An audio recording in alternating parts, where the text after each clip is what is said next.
All right. And we are live. The last word with Lord Cognito, Ebontis, and Ty Guy Travis. Thursday evening campfire. What is going on, gentlemen? How we doing, E? What's up? Let's start with you. Yeah, just trying to basically figure out what's going to be taking up my time in the next couple of days. We've got a couple games, and we might talk about, what we're looking in after we get into at least the main topics of the show for Destiny. But I do want to kind of cover everything that happened outside of Destiny, but I want to kind of save that for the end more because there's stuff I'm hyped for obvious reasons. There was a trailer this morning that I got up early for and everything else. So, kind of course, excited for the 20-minute future. trailer, perhaps? 15, 16 minutes. Yeah, however He long know that the was. exact minutes. Yeah. So we will talk about that towards the end, kind of cover a little miscellaneous topics. But yeah, just kind of got a couple games kind of pulling at me. I want to see which one I want to get into. Both of them have some length to them. So I'm trying to decide which one to start first. Travis, what about you, man? Stressed as always, trying to keep up with the review world. Yeah, I'm on that grind. Finished my review of Riders Republic, which was a lot of time, and now I'm previewing a different game for IGN. So it'll be another busy week, and then tonight, I guess, Forza Horizon's coming out for people who have early access. So I'm going to be hopping on that hard because the reviews that came out this morning are pretty. Yeah, that's one of the ones I'm debating on for sure. IGN gave it a 10. Yes. Yeah, there are not many masterpieces. What the hell? Would you have? Deathloop was a masterpiece. Forza's a masterpiece. Was there another masterpiece this year? I feel like there was one other. You're right. There might be. I can't remember. I feel like was it Open Critic? Death No. Store was rated high, but I don't know if it. Yeah, I think Open Critic got the highest rated game of the year so far for Horizon 5. Yeah, I was surprised how many. Obviously, this is like not a reason, but there's like a lot of smaller outlets that gave it like 80s and 85s. I was kind of surprised. I was kind of surprised by that. Yeah, doing very well. We got obviously having a review up right now on ILP with Addict. Shout out to him, and he had a great perspective because he's like the racing haters review. I was just like, okay, you know what I'm saying, kind of thing. But yeah, so you've been getting in the grind, Trav, with just reviews and just. Yeah, just grinding it out, dude. It's going to be a really busy November. So this is usually like the busiest month of the year, but maybe it's not as bad this year. I mean, until the Destiny 30th anniversary and the Halo Infinite are all coming out at the same time. So there's a little bit of like a lighter thing now. How about you, Cog? What have you been up to? Yeah, man, it's been nonstop, brother. It's been nonstop between, like you said, the review season and podcasting and it has been nonstop. The only good thing is I've been able to take my Destiny vacation still. I'm still on it. It feels good to be free for a little bit. I ain't gonna lie. Like I know I'm coming back, but it's been about 2 weeks now. And you haven't logged on at all in 2 weeks? Haven't logged on. I have the last time I logged on was when you guys told me the nerf because I was about to start Festival of Lost. And you said nope. And I was like, nah. Well, then happened. Yeah, then I was like, all right, Disco Elysium yet? So close to the end. That's what got me. So close to the end. And the reason why it's taking me longer because I have like OCD with all like the different tasks and the quests, and I gotta like save people randomly, do other detective work. But yeah, I love that game. People are mad at me because I'm like I've completely isolated myself when I'm on gaming, and I'm like, don't talk to me like I'm playing. That's Disco Elysium. Like leave me alone. Like I don't want to talk to you. Like I'm becoming very socially dysfunctional. Like it's hilarious. But yeah, I love that. I'm nowhere near the end, but I'm working my way through it, and I don't know if I told you guys this, but I pride myself on completing all the games that get nominated at the Game Awards. Yeah. So I'm on my like Game Awards like or like your Game of the Year stuff for the Game Awards. Like if it gets nominated, I beat it. Like that's I like that. For like is it Game of the Year or like most nominated anything? Thing? Oh my god! Nomination? How can you do that, man? Anything. Oh my god, Travis! I get through it. So that's like my. I pride myself on that. So there's like a few. Obviously, not all the nominations have been announced. So I'm trying to kind of like preempt it. Like there's some I know are gonna have some sort of nomination, so I'm trying to get those done. But I'm on my final sprint. I have like 6 or 7 games that I need to beat in November if I want to stick up to the. Wait, what's left? I'm curious. I want to know what's on this list. What's left? Yeah, so I'm not finished with Death's Door. I assume that's going to get nominated for. It's something. Not too long. Yeah. Psychonauts 2, and Okay. again, that one's not super long, but Yeah, I I gotta think get that one that will done probably too. get nominated for at least art direction or Yeah, something. it'll get Yeah. nominated for something. I'm like halfway through Far Cry 6, Oh which my god. maybe that'll be nominated through something, but I don't know, definitely want to yeah. finish that one. I don't We'll know see. what that would make.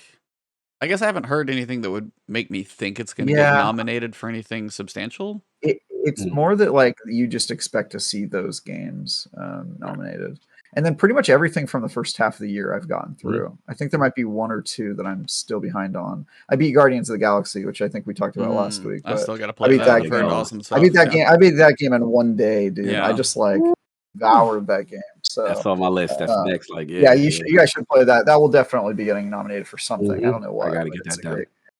I'm trying to think of what other ones are, but yeah, that's I've got a lot of work to do in November. All my free time is going to Jesus. be catching up. So That's hardcore. Respect. I never do that. The most we do is just like vote what we think we're gonna win in each category on ILP and stuff. But to play every game nominated in Play and every beat. Not even like, hey, I category. want like 4 or 5 hours in this one. It's like, no, I gotta roll credits on everything. Woo! you know what's are funny is that I did it because I was at a different outlet before IGN, and they used to do voting, and I would always get so frustrated with the Game of the Year voting because you have people voting who haven't played all the games. Yeah. And like He's you're right. like voting in all these categories, and people just vote for like the one game that they played or Yeah. their Right. impressions He's right. of what another game was. I just got so frustrated by that. I was just like, you know what? I'm gonna like double down, and I'm just gonna next year I'm gonna play every single game so nobody can say that about me. And I've just been doing it since. And I think I started that in like 2012, Oh, that's 2013. gangster. I gotta give it up to you. That right there, Yeah. because it's true. I'm guilty of it too. Like you look at the list, like, damn, I didn't play that. But objectively, how can you really give an opinion on the game of the year or the game of whatever character if you literally didn't play that? And that, you know, when I got exposed with that, Hades. Saab exposed me. Oh, Saab Hades is exposed me. He's like, fantastic. because at the time when it came out, I think it was Switch only at the time. Yeah, it's And switching PC first. yeah, it was switching PC first. So I didn't know about it. He was like, I'm telling you guys are voting all these categories, and none of you play Hades. You frauds. no. And he was on the Hades train. So I was like, look, I believe you, but I just didn't play it, so I don't know. But he's right. He's See, right. that's one of those too. I will give, like, everybody has their game of the year discussions, and it's like I'm sure the war rooms are interesting on some of that type of stuff. And it's one of the podcasts I don't always listen to Giant Bomb, but they actually do their full deliberation over the course of like 5 days over every topic. They have everybody in like one sweaty conference room. And I mean, it probably is. It's like, that many people in one room is just going to be a little bit, but they actually talk through everything, and they kind of do work stuff out. And as Travis said, it's like not everybody is going to either be interested in everything or have a chance to play everything, depending on obligations, many other things. So it's like, if you can, that's amazing. But again, even within their realm, there may be like, best story or best style or whatever their categories are. It's like, not everybody's you're not going to play something that's on every list. And they kind of go through and they talk about it, and somebody's gonna like make a case for something, and it's hilarious sometimes. Like, some people will make a case like so hard and be like, I was trying to put my game up for number one, but your case is like so convincing. good. Like, Yeah. it's like that makes them kind of bump their own down just to give it one credit. So it's like there are a lot of ways to handle that. It's like props for trying to play everything, which is impossible for most people. But it's like, it is one of those. That's why Game of the Year is always so hard. Like, these are my opinionated games of the year. It's like, for me right now, there's a few that are really high on that list. Like Grime was like not game of the year. I'm saying just like top ones that are remembering. Yeah. Grime for me was like a standout indie. Like, that was one of my better indies. Like, I played that, and then I played Death's Door, and I think Grime made me like appreciate Death's Door less because I got done playing. Really? Yes. Wow. Because Grime is a 2D Souls game made by like 5 or 6 people. But I mean, like, Death's Door is an isometric Souls. Like, it is an action. It's more Legend of Zelda. Okay, fine. Like, okay, then it's a 2D, like, what's the Salt and Sanctuary? Legend of Zelda. Like, Salt and Sanctuary is probably a good reference for Grime. Yeah, that's a good reference. Yeah, that's a good for reference. Grime. But they are like, I mean, Zelda, sure, to a point, but it's like, I find action either way. But it was like, I played one hardcore action dodging progression type game, and then I went and played another one like right next to it.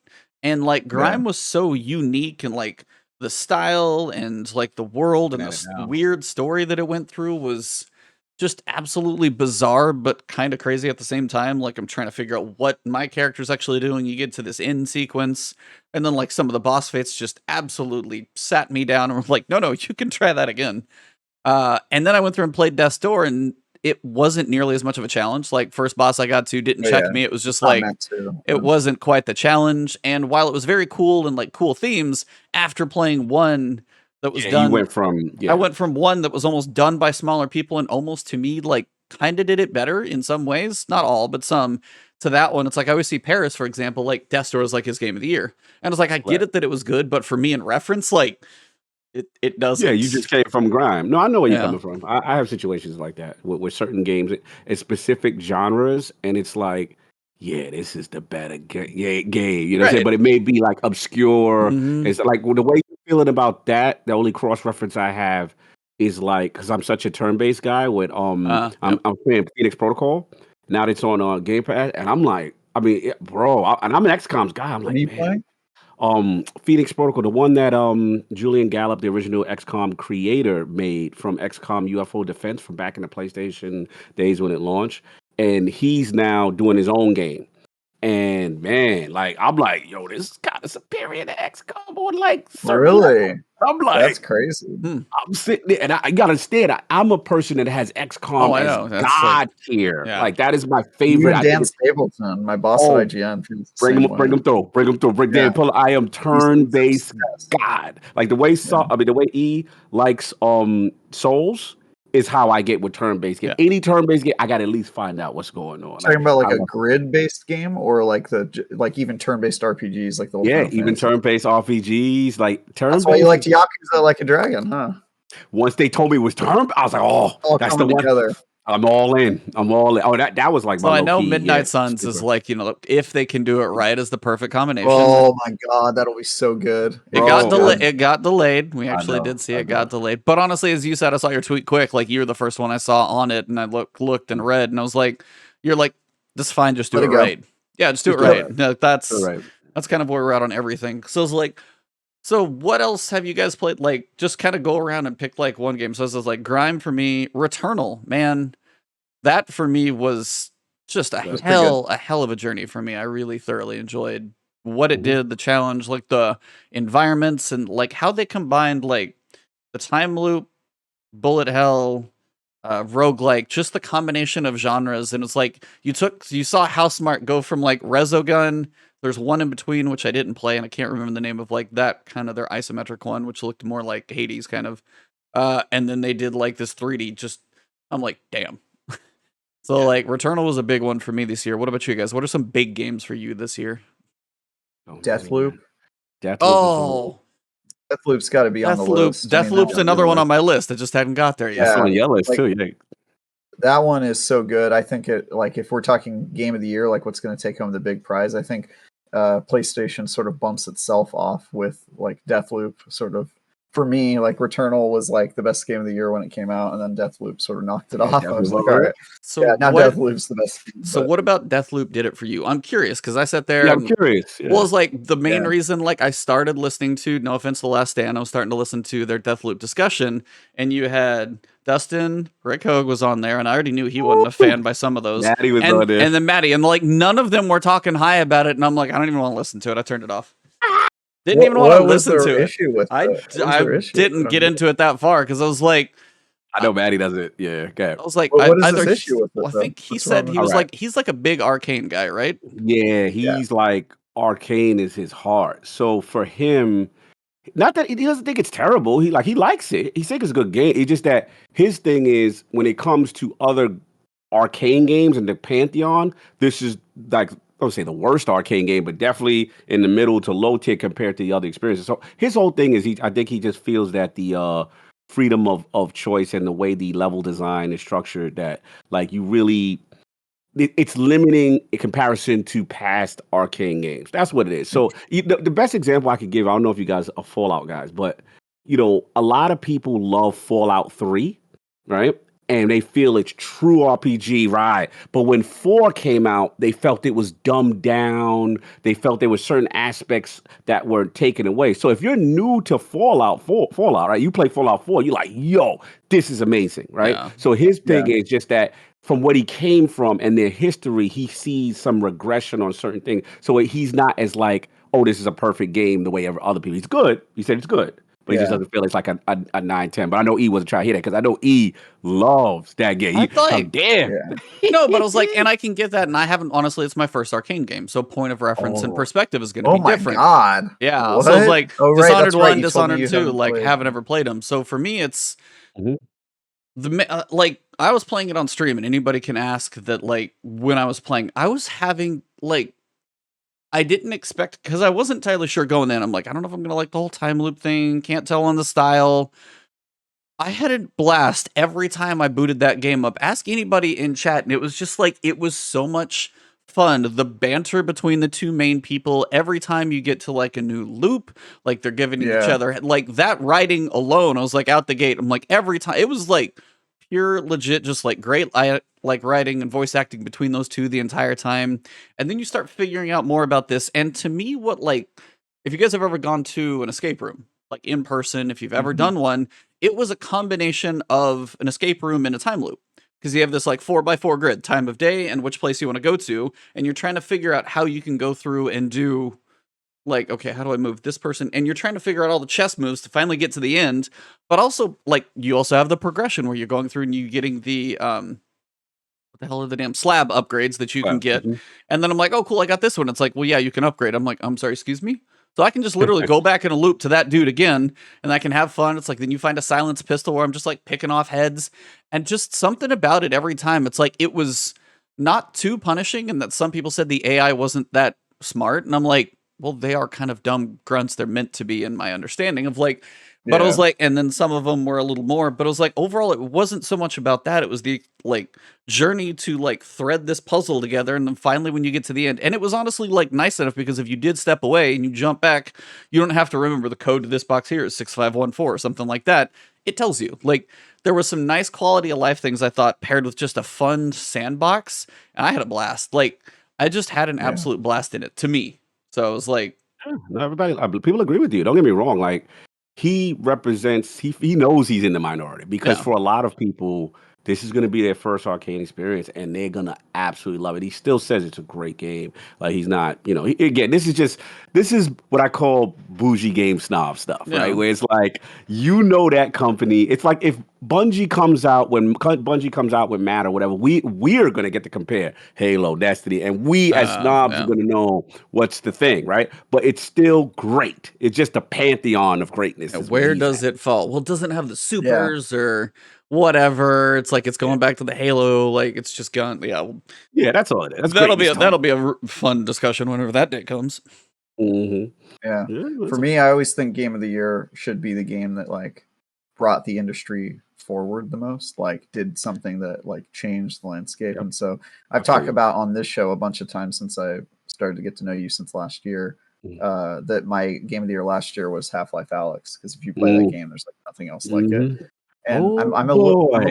Oh boy, did I talk to you guys about that a lot? No. Oh boy, I'm co-signed now that I'm VR owner. Quest 2. Oh, have you played it? Whoa. Yeah. I started. I was like, okay. It's a crazy. Yeah. I'm very impressed. Very impressed. We'll talk definitely more about it. But continue. I want to hear about your game. I was gonna say this year I feel like there's not like an obvious one for me, like one that like I just am like, you know, there's like a lot of games that do a lot of things right, like Returnal, but I kind of think Hades is still the best like roguelike game, right? Like it's still, to me, got that formula like absolutely perfect. And I feel that way about lots of games that came out this year, that like they're like Deathloop is an amazing game. It's maybe up there for my game of the year. I'm not sure yet, but it doesn't.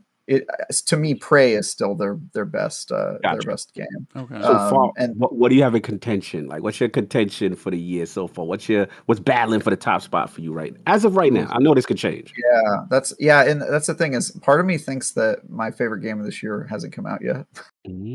I think it probably is. Like, Halo? well, yeah, hey, but Halo's not going to be included in like the official game of the Yeah, year it's not. because usually the cutoff is November. But Mhm. like probably Halo, like that game is one that I played a ton this year, and then Mhm.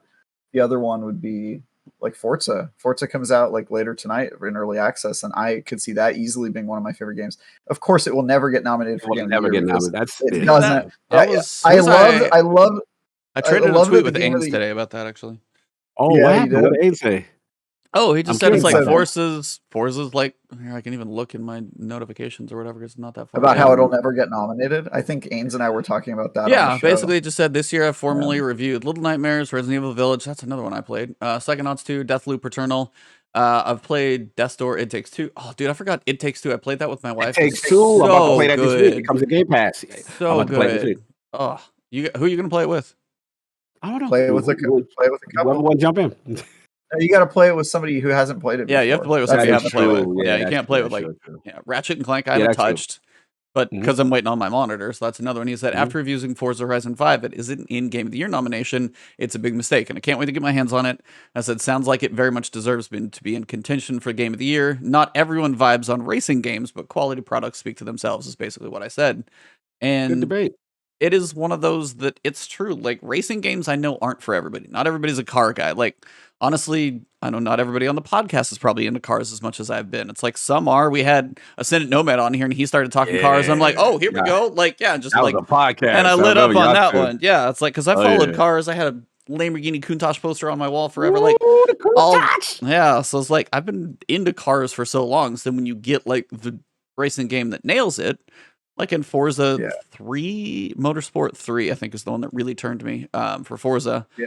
But I was like, when they nail it, they are special games when they do it right. But again, like Need for Speed Underground 2 was like one of my favorite Need for Speeds. Like, but it's never in that discussion. It's just Never like in this discussion. racing never is. quite makes it So there. It's like weird. racing sports. They're just kind of like Yeah, they like- there. You can tell they don't like it when they give their own category for the games nobody cares about. They're like, it's racing sports. Just like throw them all in the Combined together. Yeah, like Like I I remember, agree. I think my game of the year Forza Horizon 4 came out, or maybe it was 3, the Australia one. That year, that was like my game of the year, and it was nominated by no one. It was like no one gave it a nomination. I was so confused, and then I realized like there's some serious bias. There's racing and there's, let's be honest, there's multiplayer game bias too. You know what I mean? Like, you know, like I've been hard body on Destiny with music, and I'm like, yo, it never gets a nomination type situation. Like it was, there's always certain, like the God of Wars and the single player stuff. Yeah. Burnout Paradise, like Burnout Paradise, I think is one of the best. Like, how many? If you played that game, you had way too much fun, and that's one of those to where it's like, what is one of? I mean, the crash mode. People have tried to even gone back and reinvent. Like, there are certain things that, as you said, kind of transform places. And if Forza Horizon 5 does this magical thing, I was actually listening to Skilp's review about it and stuff, and even he's not like as much a racing. He wants like the car PG, like what he called that. Like where you get the progression. Yeah, it's like it works because like that was Need for Speed Underground. You get your clunker, you slap a crappy wing on the back, you get a little wheels, you start winning a couple races, and that's kind of description. He said Horizon's not quite that style, but he's like, even for him wanting that, he's like, it's just literally fun everywhere you go.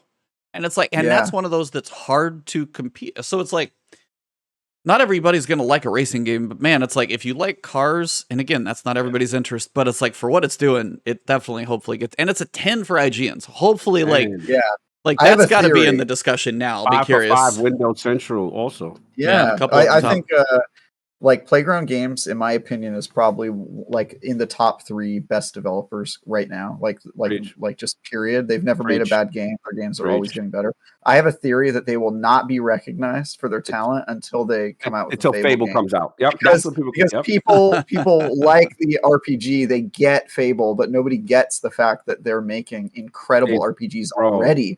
And the reason that they're the perfect developer for Fable, one, because they're a British company, you got to keep Fable in Britain, and then 2, because they have already been mastering the RPG genre. It's just people don't care because it's a car game, and it makes me sad. Yeah. Exactly. It's funny because as a person who is a racing game, I've cooled off on the simulation aspect, like the motorsport, right? You're like arcadey. Right. So what happens is when motorsports and all that stuff come out, I don't want to get the drivetrain and the camshaft. Like I'm not any of that, right? Just throw me in there. I don't want to tweak nothing. So when Horizon came out and it was not Turn 10, it was these guys. I was like, okay. And I fell in love. And I was like, you know what I knew they was the GOAT? When they had the rewind feature.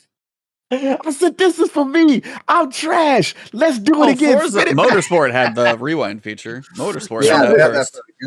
True, but it's just that the way the Horizon does it and everything is a feel good. It's a festival. It's everything you do. It's like, spin, go on an adventure, find these cars. And I was just like, yo, Horizon for me. And play with your friends in an open world car game. Like, I knew. I was like, this is the series for me. But I agree with you, Trav. Like, they're not gonna get their flowers, sadly, until Fable comes out, and it's a shame. People are gonna be like, "Well, where did this like fantastic RPG company come from?" And Forza Horizon players will be like, "Bro, look at Metacritic. All their games keep increasing in their Metacritic rating, the highest rated games." And one of Xbox's most underrated studios. We have to give it to them. And I love Obsidian, Ninja Theory, all those guys, but I would be remiss not to mention Playground. It's the greatness is too much at this point. We have to, bend the knee at some What about you, Cog? What's on your list? As we've said a couple, what's a game for the top for you since we've fell down this rabbit hole? And people are like, "Where's the Destiny talk?" We'll get there. Don't worry. We get there. Not a lot going on, so we'll get there. Not a lot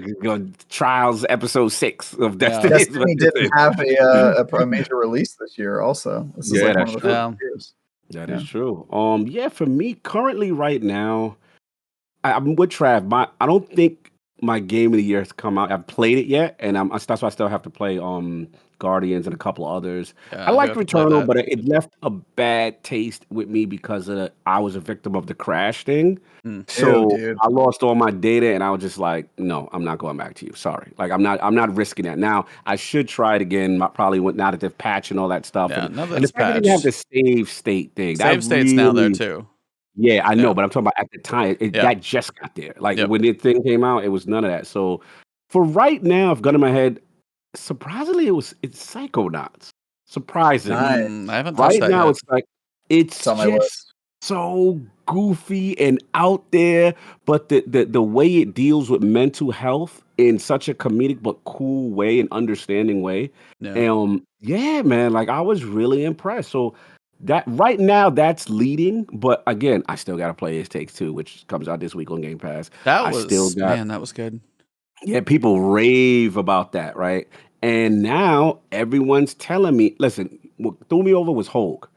When he said Guardians of the Galaxy, and I'm like, seeing him on Twitter, I said, because I tease Hulk all the time. I'm like, you're the most fussiest Marvel, DC comic book guy I know. Like, he hates everything, right?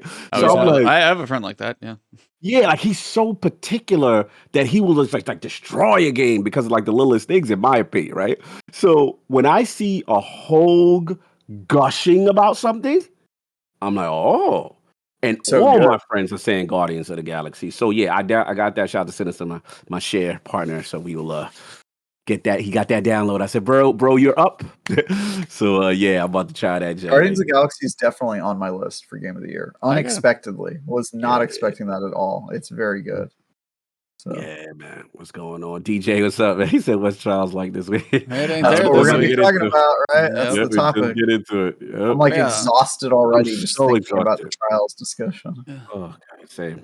Well, yeah, to say the least, it's like we talk about Destiny a lot, but guys, we definitely talk about other things plenty. So maybe offline as opposed to during the podcast. So if you guys do enjoy discussion like this, if it's something you'd like to see tacked on at the end. Maybe as like just a miscellaneous games discussion, just because, we always have other stuff that's going on. Me, it's like, I gotta say it now. I got to watch 15 minutes of Elden Ring gameplay and I just lost my mind this morning. I'm like, there's crafting, there's an open world horse, there's still Souls combat, you've got multiple avenues. But it's like the perfect Souls map because it's just stylized old school, but you can actually put markers on it. So you got the open world and then the beacons. And then you have like one of the 6 major castle situations. God knows how big those are going to be.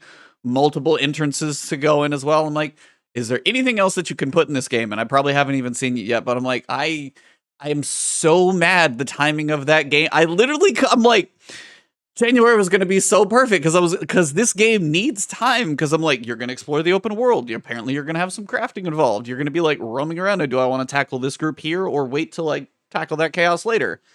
Here's this thing. Well, which way do I go in? It will get delayed again. I would honestly, at this point, I want it to be. I really do. Like, please. Or Destiny. Yeah. One of the two. Yeah. One of the two. Somebody's got to fall, man. And Horizon's right before it. Like, they're playing a game of chicken. How do you have Horizon for Destiny and then Elden Ring in a week? Like, in 1 week. Can nobody call and be like, dude, like, can you just move it like a month? We'll give you a little, like... Bro, somebody's got to blink. These are major releases. What Elden Ring's date is tentatively what in February? The week before? Which queen? It's 3 days before. 3 days after. 4 days before and 3 days after. Yeah, Horizon's 4 days before. It's the 18th. Then you have the 22nd for Witch Queen and Sifu, and then you have Saints on the 25th with Elden Ring. So a week, and there's five games. No most way. Of 4 of which are big. No way. All of somebody. Saints will definitely budge. Saints I feel like delayed. Saints has to get budged. But I was like, Horizon and then Destiny. It's like Elden. I would love them both to move, but I'm like, Elden needs to move as it's after because I can't make that one. It's just it looks so good, and it's like they're finally doing they're adding just a couple more things. It's like I already love Souls games, and even they I honestly can't even remember if Bloodborne had a jump. I don't know if it did. No, and then I saw him do this little hop, and I'm like, now you can explore so much. The jump looks so out of place in a. I think it was in Sekiro started kind of the jump, but the grappling hook was big for it because that was crazy traversal. But the levels were still a bit more linear. Like you could have some elevation to move around in the areas of fighting. But this one, it's I'm just gonna hop across this ledge and go around a completely different area. No, it's and just what does it do? A little baby jump changes the whole damn game, much less the horse that can vault up a cliffside. No, I watched that this morning, got up, streamed it with a few people that were awake at that point, and I'm just yeah, and I just finished Alan Wake Remastered today too. Nice. How'd you like it? Nice. How'd you like it? Yeah. No, it was I mean it's 13 years ago. It's a good game, but it hasn't aged well, unfortunately. Gotcha. Yeah, it's the age. Yeah, because it's the age. Yeah, I mean it's game mechanics of which you I was fully stocked up with all the different weapons and all the ammo. I go in a helicopter and then I jump out and now I'm empty again. I'm like, what the hell? That's one example of. So it's it's one of those. Yeah. The ending is one of those where I literally must have to go look up. I'm I'm not entirely sure what exactly happened in the end. Because you have to play the DLC, yeah. And then apparently there are 2 DLCs that are on there as well, so I could check those out. But I was it was a decent little experience and stuff. I don't know what I would rate it, but it's a 13-year-old game. It looks. I had some weird graphical glitches though, messed up. For DLSS, I had to have it off DLSS because. Anytime I would move certain vertices and stuff would flicker as I turned. I'm so in the beginning of the game I had it on. I'm am I just in a dream? Is everything flickering? Because I'm no. I thought it was that, and then I turned it off and it's not there. I'm son of a. Okay, scratch that whole idea. Mm-hmm. So that's whole thing. But later on, there was a point where the entire lower portion of a canyon or an entire river was solid white, so white. And then if I loaded in after I mentioned that helicopter, I jumped off. It's okay, you got to go over here. If I turned the screen, almost every texture was blindingly white. Yeah. Busted white. Whatever happened in Steam yeah, I think so. Yeah, they don't make games for PC very well. No, I think it was Epic. It's Epic Game Store. Okay. But either way, it was just whatever happened to the remastered PC port and my computer, which I don't know. Whatever. I was literally running it at 50% rendered resolution. Not up, down. I was playing it at 720p. Yikes. Because if I bumped it up to even 100%, the whole screen was blinding white. For whatever section I was at, I got to it and I'm I can't move because I would be I can face right here and I would be okay. And I would turn white. And I'm oh, God. blinding himself. Seriously. I was so confused with what was going on. Yeah, blinded by the light. Anybody ask anybody who was there this morning. It was just It was too much. So that was that, and then the ending on top of that, and I'm like, it's fine for the ending, but yeah. It was very cool when it came out, trust me. Oh, But I mean, I could see how it was, because like what it did was actually not bad. I could also see how some people would really get tired of the narration. That was one of the big critiques when the reviews came out for that game, is they were like, why does this guy never shut up? And I was like, yeah, I mean, he's a writer. I was like, he is a writer, but it's like, oh, look, I have to find somewhere to hit this switch. I'm like, no kidding, dude. That's the whole point of me being in this room, but you don't have to like verbally tell me that. As you do it, where he's like reading more. Yeah. They got the money on that voice actor. Oh, yeah. I will say this. Even if you didn't like the game, or even if you have no interest in it, you should go and watch the prequel mini-sodes. They did like webisodes for the show called Bright Falls, and it is unironically like some of the best like short.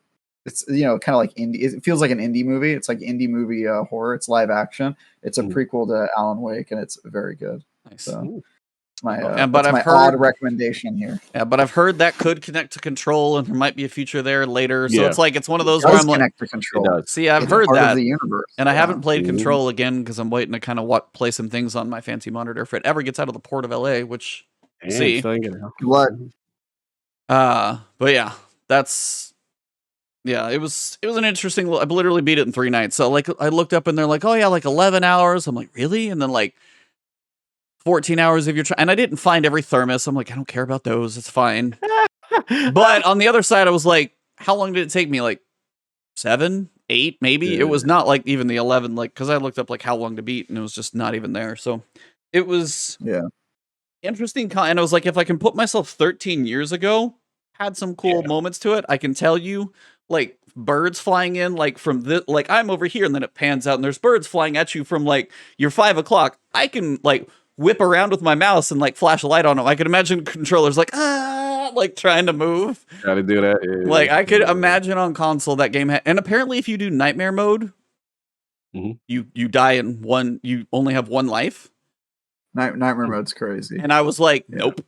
No way I would do that. No, honestly, because hell no. The main reason is because like I would be like, oh, combat's not good. Combat's not good. You don't have that level of control. It's like that would be awful. The thing is like if a game is challenging, I'm all down for that as long as the combat's good. If a game's challenging and the combat isn't good, it's just frustrating as all hell. It's like I'm dying and it doesn't feel fair. Like it's so bad. That's like the difference. If you get any time in your crazy schedule, try Grime.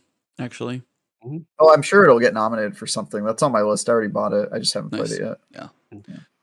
Well, we are about 38 minutes in here. We should probably talk about this game called Destiny. Game we do. What? This is not a Destiny podcast. No, but not much happened this week. We got Iron Banner. That loaded in. Saladin went into the tower. It's really sad after a holiday event, though. As we'll say, the first time you go in the tower, and it's like, you know, like the sweeper bot came through, it was like, power washed the entire place, nothing's left over, and you're like, damn, this place is kind of a ghost town now. All right. Yeah, not even seasonal Thanksgiving stuff would be nice. I don't know, but I was like, there is nothing in there right now. So Iron Banner What are you doing, E? What are you doing to keep things spicy with this relationship you have, this toxic relationship you have with this woman called Destiny?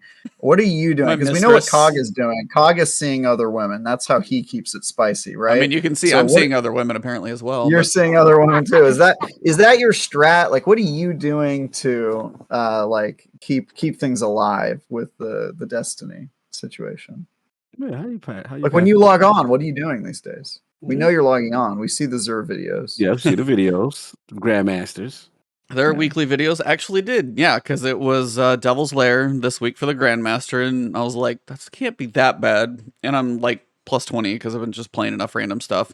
I mean, when Trials is there, I'll play a little bit over the weekend, which has been a thing. I still played this past week, and we'll talk about that in a second. But yeah, Devil's Lair. I was just kind of going in. It took a little bit to get to lunch, and I was like, you guys want to do a Grandmaster? And got New Red, and he had one other person, and put a couple attempts in, had to adjust the inventories, and then sure enough, we got through the Grandmaster. Granted, it was like 56 minutes. So it was like, it was the easiest Grandmaster you can probably do, because all you got to do is sit in the right spot for any of the fights. Just sit back and like pace yourself. Because I mean, every piece of the Grandmaster is going to give you room to fight from. Right. You're not stuck in a really crappy situation. You're not stuck in like Proving Grounds Arena where you have no room to fight and you've got to live in bubbles or something. You can sit at range and shoot stuff because it's a D1 strike, and it was before they started making everything circular arenas where you run around with a chicken with your head cut off. So Devil's Lair in and of itself is actually not even bad at all for doing Grandmaster. Went through and did that one, got a couple pieces, and then a little bit of Iron Banner just to kind of test out the armor. How's the glow? How's the glow looking? The fire looks pretty good. You find the right shader.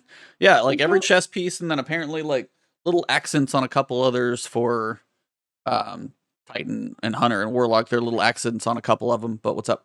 The chest is the big one. I was about to say, is it one particular set? Like it's the current Iron Banner set. Oh, it's the current one. So you got to grind for the. Okay, gotcha. Yeah, the current Iron Banner set, which I couldn't tell you the name of off the top of my head, but is the current set the chest? It's Iron Runner, maybe Iron Forerunner. Forerunner. Like yep, that's it. Iron Forerunner. Yeah. For at least for us, I don't know if it's different names for you guys, but yeah. So it's called for the Titans. Yeah.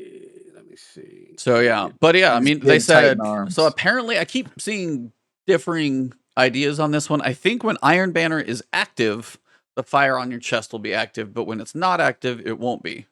But the other thing about the Iron Banner, it does have that set bonus. So if you wear multiple pieces, you get a chance at prisms at the end of matches. And then you can also equip your ghost, where on precision kills, you have a chance to get prisms as well. So if you grind out a decent amount of Iron Banner, like it's not going to happen every time. Some people in my comments have said not much has happened for them. I literally played like 3 matches. One, I got a precision kill, saw a prism. Next one, I saw a prism drop just at the end. So if you're looking for prisms and you can, if you've grinded out the set, like if you've got that set or you're missing a couple pieces, start throwing them on there and working on that. And don't forget about the ghost, especially if you're using things like hand cannons, pulse rifles, snipers, anything that's going to get that precision kill more frequently. No reason not to. It's just kind of a way to get a little extra. Because I know it's like sometimes people don't have the best way to get currencies, correct? Yeah, some people are swimming in them, but for some people, that might be the easiest way to get them. That's why I made a video about it. So no doubt. But I mean, like this week when you log in, I'm kind of going, that's what, but that's also where we're at right now. So it's your time to work on seals, catalysts, solo. I mean, kind of one of those points to where it is that weird moment. It's like, is there anything you're trying to work on? Are you trying to solo a dungeon? Are you trying to, find all the little things? It is that weird triumph hunting situation right now, probably more than anything, or working on just stuff that you haven't typically had time for and might be pulled other directions. Question: when do we think we get advancement on the narrative? When do we think that might happen? My guess is either the week before the 30th anniversary, so like into this month, which is probably 30th, I guess, if we can do calendar things. Yeah, so 30th or February 15th, and I don't know which. I don't know. That's my question. Is like, in theory, what happens in the quote epilogue of Season of the Lost, if they're going to still call it that type of thing, is going to be something that ties into Witch Queen. It doesn't tie into the 30th anniversary. I think that's kind of a, here's your Cosmodrome Pirate Dungeon Galahorn quest, here's a little fill-in content. That doesn't seem to probably have any story stuff, per se. So then if we get to that point, yeah, because you're going to have the Dawning, you're going to have, what's the end of the year thingy? Solstice of Heroes, is that the right? No, that's the summer event. That's summer. Isn't Dawning like the New Year kind of thing? Dawning's like the Christmas coverage when they're out of the office. Like they take their vacation and have fun with that. That's like the only what I do. Snowballs and stuff like that. But yeah, like I like to. So they'll run that for a few weeks, but there's going to be something. Moments of Triumph. That's the one I was looking for. Thank you. Moments of Triumph is going to be probably what comes towards right after that, I would imagine. So it's either going to be between those two, or Moments is going to run in the last 2 weeks. So if it doesn't happen in, well, basically on the 30th, my guess is it's going to happen 2 weeks before Witch Queen launches to get people back into the story. Yo, Al said he's a fool. He said they'll move the story if the community can make 20 million. Oh my God. Yo, Al said it, you a fool for that one. And you know what's sad? This might be some truth. I mean, it's not the first time.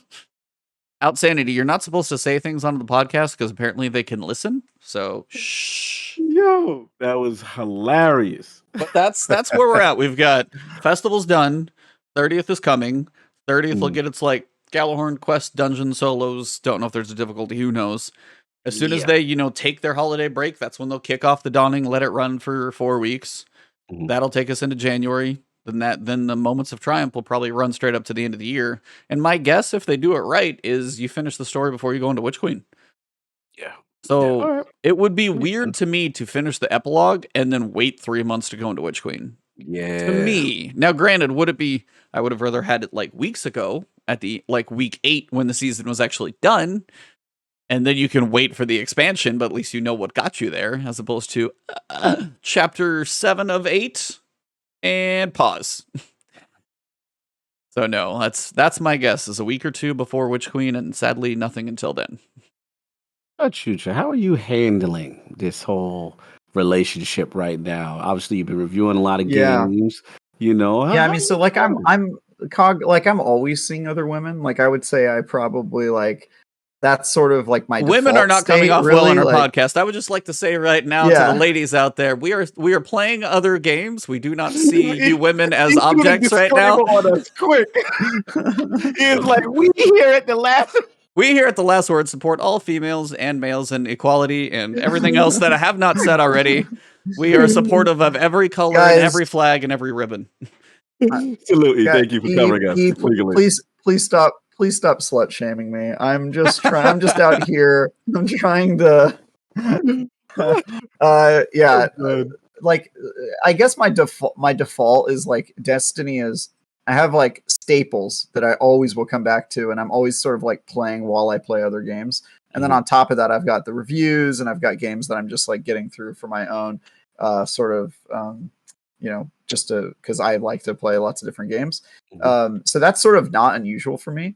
What I've actually been doing in Destiny is really weird for me, which is I'm finally catching up on the stuff that I don't want to do in Destiny. So like I told you guys last week, I did strikes and I did Gambit, and I got those ornaments from previous seasons. I'm also clearing out my quest log, and I realized last weekend I still don't have the new exotics that are in the Master Lost sectors. I totally forgot to do that this season. So I've been looking for when the arms are available. I almost texted you to be like, can you just let me know when the arms are available? Yeah. Because I kept logging on, and every day I happened to log on, the arms were just never the one that was dropping. I've had really bad luck lately, but I still don't have. There's a calendar I can send you so you can plan it a little better. You have a calendar. Wow, this guy's way ahead of me. I'm not going to claim it. I thought about doing it, and then Fallout had one made, so it's just a spreadsheet that it's like, I don't know if he totally updates it or it's like kind of community done, but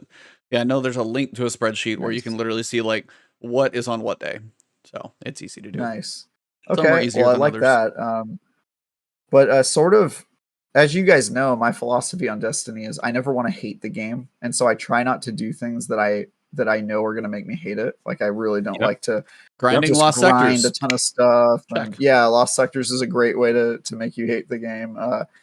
Doing the Halloween event, like I only did the Halloween event because there was nothing else in the game to do, and I was sort of like, whatever, I can take a couple hours and just like do that. But like I sort of saved my I didn't do all my grinding just front loaded like a lot of people do, where they just like Teddy, where he tries to do everything in the season right away. So now I've got things to do. I can log on a couple hours a week, and a couple times a week, just for a few hours, and get through everything. That way, when we get to the 20th anniversary and when we get to Witch Queen, I'm not going to hate myself or hate Destiny, because that's the one thing that I've been bad at that in the past. Like I remember when Forsaken came out, I think I had played way too much Destiny because I was already sick of Destiny when Forsaken came out, I still loved Forsaken, but in back of my head, I was like, dude, I've been playing too much Destiny. I need to get off of this game like really bad. So my goal is to never do that again, because I like my relationship with Destiny when I'm like legitimately enjoying it, and I log on and I'm like, oh, there's stuff to do. I'm not just like spinning my wheels. And so unfortunately, as you guys know, the comp situation has always been my that's always been my fallback, and it's in a pretty bad place right now. Like there's not a lot to do. There's no point to do that playlist at all. Yeah, there really is no point to do the competitive playlist, and Trials is, I've gotten everything I need, and now it's also not really a competitive mode. So I haven't really played a lot more of that. So yeah, I'm sort of catching up on other stuff. That's how I'm keeping it fresh in the Guardian bedroom. Have you played Gambit yet? I have played Gambit, and it is awful. It is still really bad. The only one that No, here's the thing: is I should like Gambit. It's like PvE, PvP. I say I'm a PvP main, but that's just because I actually like PvP as much as I like PvE. And if you play Destiny and you like PvP equally to PvE, they call you a PvP main, right? Like because so many people don't like PvP at all. Yeah. So that's kind of like how I got labeled the PvP main. But I should like Gambit. My problem is that they've just let the mode stagnate way too much. It really sucks to play it in match-made teams just because there's so many people are trying to complete optional objectives, and nobody knows how to dunk the moats, and nobody's communicating. The invasion, everybody's like standing in front of the heavy ammo for a full minute waiting for it to drop so they can complete a bounty, or they're standing in front of the invasion gate not helping at all because they want to be the person to invade. And it's just like it's like weirdly political in there. I hop into a Gambit match and I feel like I've stepped into like a town hall. There's like these people showing up and complaining about potholes in the road, and I'm just like, dude, what is this? Like, this is such an insane mode. You're like, I just want to shoot. I just want to shoot stuff and blow up a boss and maybe kill an invader. And or I just want to win the game. Like, it's so weird that in Gambit, the least important part is who wins.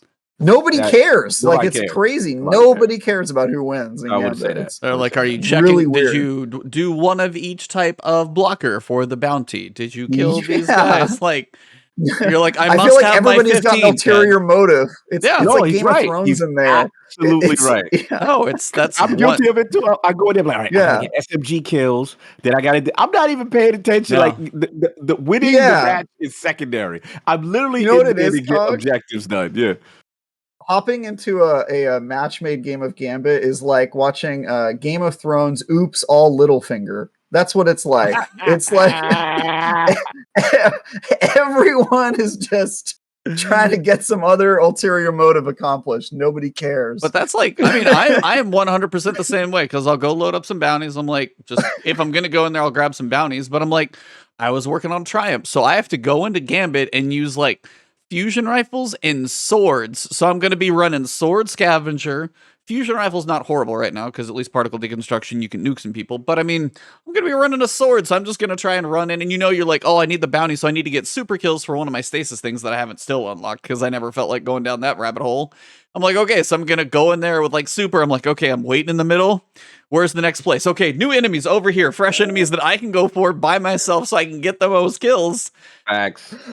Yeah, I'm like, it is so bad. So true. Yeah, strikes are like sometimes you're like fighting people for objectives, but nobody gives a damn about Gambit objective at this point. All you want to do is just like, what do I have to work on? I don't care. Get out of there as soon as possible. Yeah, I want to do my objectives, and that like does not include winning the game. Yeah. It's always like purgatory. Everybody's just trying to move on to the next like place. No, we're all just here because we're not where we want to be right now. That's all it is. I think the only thing that annoys me is sometimes the bounties are done in such a way that you can't complete them within the 3 match requirements for the pinnacle. You're like, oh, so I got to do another one now. Yeah. I got to go like, back. Oh, this is a useless match. I don't even get a pinnacle for this. What the hell, man? Yeah. It's like, remember to put your ghost on. That gives you some type of Gambit bonus or something like that. I always got to remember to do stuff. That's my only thing that I'm like, all right, that part is annoying. Yeah. Yeah, Gambit. And then you remember how excited you used to get when you saw the meatball?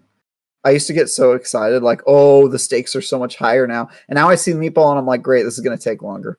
I'm going to be stuck in this match for longer than I want to be. Like, it's so annoying. There's like 600. And I'm sorry, but like, if one person has like 100 motes and my team has 15 because we got screwed over 4 times, they should not be able to still invade. I'm like, and then it's like, and then somehow they've got an invasion stocked up, and then they have their guy out. We have 15 motes, and then they're invading. I'm like, how is this not changed? Like, that's one of those that bugs me just because I'm like, as at a fundamental level, when that thing comes out, wipe all invasions until we get to that level. If you want to give us a shot, which we don't have one anyway at that point, there's no like, hey, if they've spawned it and your motes now count for 2. That doesn't even exist. There's no catch-up mechanic to even try and let you come back and have at least a little bit of fun. If you're that low, you may as well just, because everybody nukes the boss as well. Now, with linear fusions and other things, you just line it all up. That boss getting worked. Dude, the bosses are dead so fast. If you're not even in the mix, you may as well just, like, sit down and emote somewhere, because it's going to end real fast anyway. Oh, yeah, that's a fact. Yeah. I just wish there was some motivation for winning in Gambit and rework, like, they've sort of let the mode rot on the vine, you know? Like, if there was just some way to, like incentivize people actually playing well and working as a team and winning matches, I think it would go a long way to making that mode better. But because no one's there to win, it's sort of just like you're just waiting for the hell to end and trying to get your personal weird side objectives done while you're there. It's so weird, man. It's such not a good mode right now. Yeah, it is weird. No, I was just gonna say, yeah, it is weird. They haven't touched it in so long, and it's to a point where I do ask the questions like, why is it still there? They want it to be a core play. I mean, I know they want it to be a core. They put a lot of development time into building it. Even who's the guy we talked to? It's a good idea. Yeah, who's the guy we talked to at GCX? I'm trying to remember. Adam, Pino. Adam. Yeah, we talked to him, and he's like, which one did you guys like? They narrowed regular, But, I mean, in turn, all we've ever had is, like, we know PvP is getting some maps. Not a lot of refreshes, but not much coming that direction. But it's like, we lost 2 of the 6 Gambit maps, and the mode is, like, you don't see anything. And it's like, do they have some... I want to know if they have a plan for it at all. I don't even know how low on the totem pole of priorities it is, but it is not high, it seems. Yeah, it's definitely not. The way I internalize it is... It's a bulletin board right now. It is clearly moved to the bottom. And for us, even though we get annoyed that we're doing trials for like 6 topics in a row, it feels like every last one we do a trials topic. But clearly, their goal was, all right, dead season, most of the resources are going to be on the PvE side towards Witch Queen. However, this current season, we're going to tweak and we're going to do this with trials. And we're going to we're going to turn that knob here. We're going to twist that knob there. And then this, there. And we're going to look at the analytics. And then they were like, but what about Gambit? Oh, yeah. We'll get to you. Yeah, there's a cork board and somebody put a push pin on the very bottom corner. It's just like dangling off the bottom. Like it barely exists. Gambit is where PvP used to be for the last 3 times. That's what Gambit's at. And to be honestly, I don't have no sympathy for them right now. Like, they was the hot new mode. I was at E3 with, shout out to your boy Dustin and Shaun Finnegan when I did believe it debuted. I was able to play a debut match at E3. We played it for the first time together. Salute, that was so much fun. I remember when the mode came out, and it was crazy potential, crazy fun.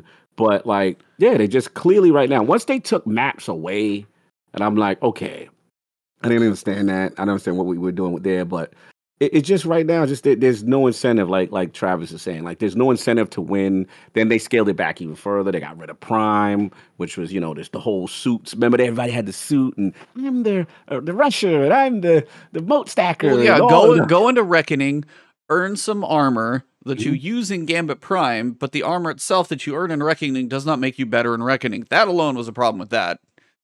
Just the loop was so non-supportive to itself. Like, I'm going to earn armor here that benefits me here. And what have they done recently for Gambit? They put a couple weapons in there that have 600 perks on them. So if you want to try and go after a good bottom dollar roll, you get one and you're like, oh, you do the math on a good bottom dollar, you're not going to see that one in 60,000 rolls. Cool. Like, the odds, there's so many. It's like, time lost weapons have like 4 perks and 4, or like, they're pretty ironed down. And then try the Gambit weapons, like bottom, just 3rd and 4th column is like every option possible. Oh yeah, so you'll never get the good one. Purposely done. That's purposely done. That's to keep you in the mode to try to I will say, historically, Gambit weapons tend to be good. Like, that servant leader is really that's the problem. They should just make it so that you can only get the good weapon if you win the match. Just lock it behind a win. Then people would actually play to win. Yeah, then you'd actually might have people jumping in there with teams. You might actually see some stuff. You would see people, if you could guarantee a weapon or if you had a bounty that you could grind out towards that weapon. Like even on Europa, you've got, what is his name? Our poorly talking gentleman of Prison of the Air elders. Varix, yeah.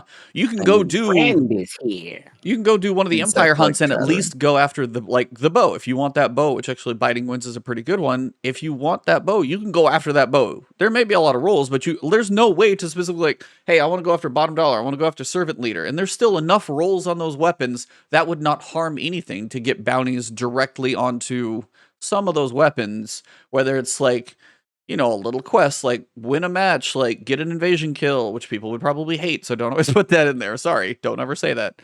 But it'd be like, you know, kill a major, kill, like whatever it is, like you could do a couple of steps to go after a role. Doesn't have to be dramatic, but do some way to go after that type of stuff, I think. I agree. I do miss Gambit Pinnacles though. Gambit Pinnacles was fire. Remember 21 Delirium? What was it? Breakneck? Except for that had the same problem of people just doing the bounty quest steps. Like everybody just had machine guns and they were fighting over the heavy ammo to get machine gun kills. And it's just like, dude, this is so annoying. They just need to. This is like a big problem with Destiny in general. Like every mode kind of has this problem. You know, you hop into Crucible at the beginning of the season and everybody's using the same linear fusion rifle because they're trying to grind out the catalyst or the quest or whatever. And it's sort of just it's sort of a problem in Destiny in general that I think they've never really addressed, which is like people aren't there to do the thing that they're supposed to be doing. The only mode that's safe from it is raids. Like people actually play raids to win, but every other game mode, they're there to like do something else. It's so weird. Yeah. But Gambit's by far the worst. Gambit's by far. It's definitely the worst offender. It's definitely the worst offender. But yeah, it's like that's one of those where if they would ever do just like kill guardians or combatants with this thing, and it's like go in here with the linear fusion rifles. You got 50 in Crucible because they want to put people in that playlist, and go kill one Gambit boss, and then go to strikes and kill like 500 people there. It's like they want to populate the bosses, but it's so frustrating to do that because then you force them in. If somebody wants to go grind it out in strikes, let them do that. And then when they come to Crucible, they turn around and somebody who may be average at Crucible, like this guy, tries to get linear fusion rifle kills, which those are somewhat aim assist a little easier. Like you can kind of make some of those happen, but like you needed sniper kills for one of the pursuit weapons. Why can't I remember the one that the ammo forgiveness one that everybody was so up in arms about? Revoker. Like you had to go get sniper kills. Like some people just be like, I suck at sniping, I'm never gonna get that weapon. Now there's incentive to go kind of try and learn, but sniping's a hard one. But then you force people into those situations, and then some maps aren't even built for that. You go get on like Anomaly, and you're like, well, I'm not sniping here. This is just a wasted match of what I'm trying to work on right now. Yeah. I know we're ragging on a lot of stuff, guys, right now. It happens sometimes, but that time of year, you know how it goes. It's just a cyclical thing. We know what type of relationship we're in. We know this. This is not new.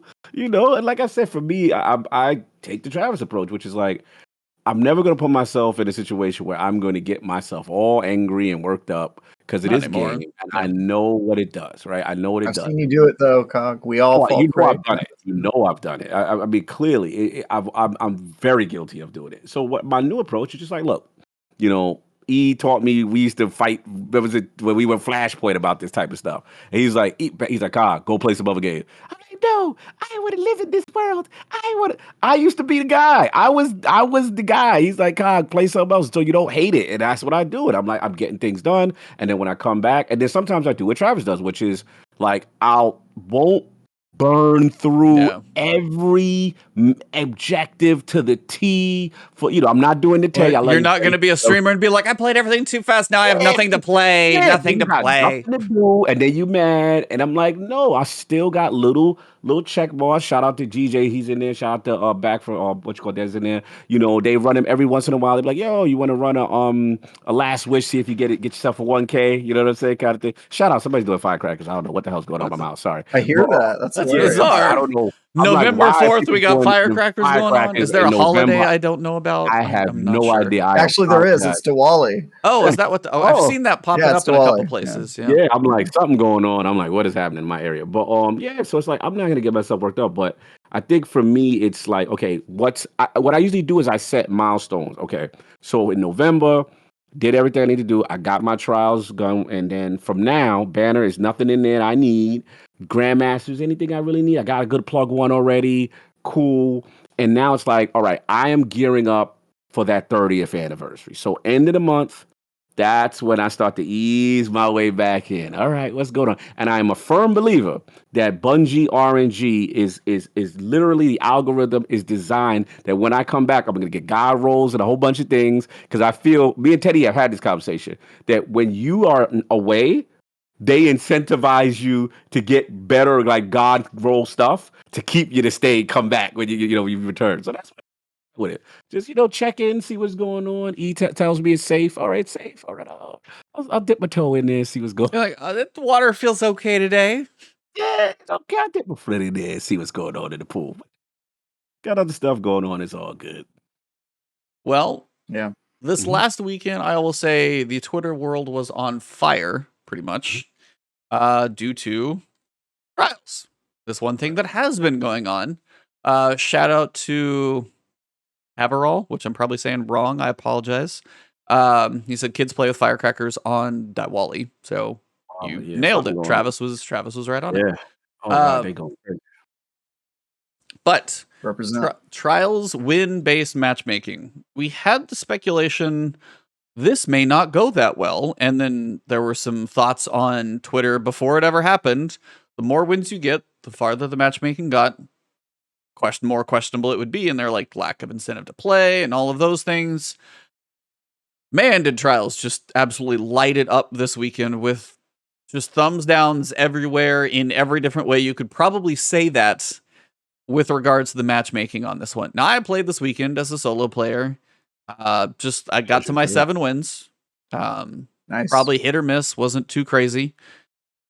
But I didn't You've been play. to the lighthouse now, right? Like Nope, we did that. Still no. Bro. Oh, wow. Get on with us. Wow. At some point I will have to, yes. I had family in town for like a couple weekends, and it's been weird. But the big thing was the more wins you got over the course of the weekend, accumulation, whether it was on 20 different cards or one card, you would be starting to match with people with 5 wins. You're matching people with 5 wins. You played 7 cards and you've got 25 wins so far. Well, you're matching people with 25 wins no matter how they got there. And then you had people who probably just ran all weekend, winning a bunch of matches, and you've got Bungie saying, well, the people who played lots of matches, but if you are on the bleeding edge of win counts, your matchmaking times could easily be over or anywhere from 2 to 5 minutes.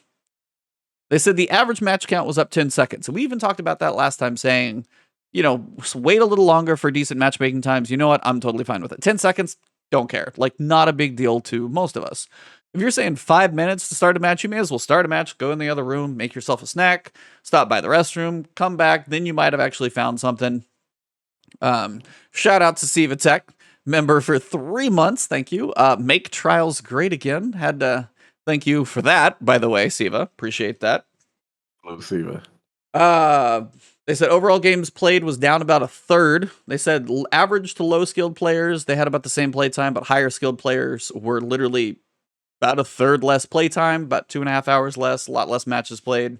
And that's basically what it led to, is anybody who was going to play more and more had less and less incentive to do so, because if you're grinding out wins, and that was the problem with people trying to go flawless. For example, Travis, like the issue with that would be people would try to go flawless. Well, they get to 5 wins and they lose. Okay, well, you got to reset the card, go back. Well, now you're starting in the 5-win matchmaking. Well, you win about 5 more. Well, then you lose again at 5. Then you start over. Now you're in the 10-win matchmaking. You do it again, and it just like increments on. So now your first game is at like 27 wins, and you're trying to get through a card to get to flawless, and you're already in like top tier matchmaking pool.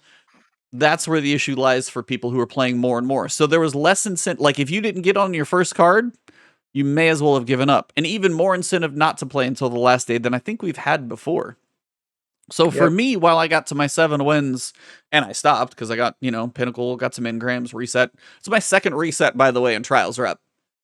Twice I've done that now. I've gone to 10,000 with that man twice. And I'm like, what is wrong with me? It's just fun to practice because I tend to need to work on it a lot. So it's a way to do that. So as a solo player for me, this season overall, actually just allowing me to jump in whether I get shellacked or not, like there's still some games I get to like practice and learn on, work on my skills, kind of getting better at dodging and awareness and radar and those types of things.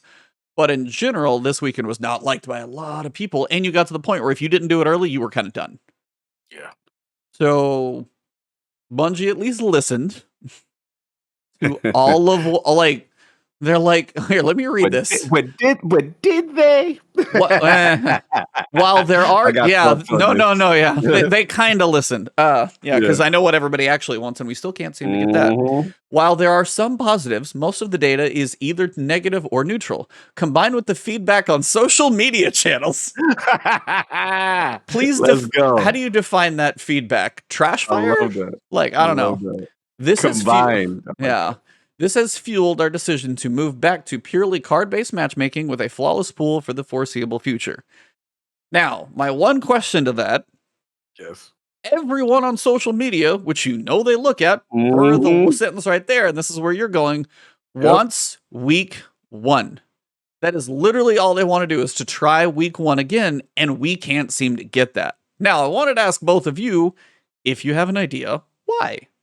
Oh, I do. It's so fun, and I talked to you and Chad all talked about this in the DM, and it's so funny. Like, the community will scream from the rooftops, "This is what needs to happen," right? For weeks, make it like this, do it like this, right?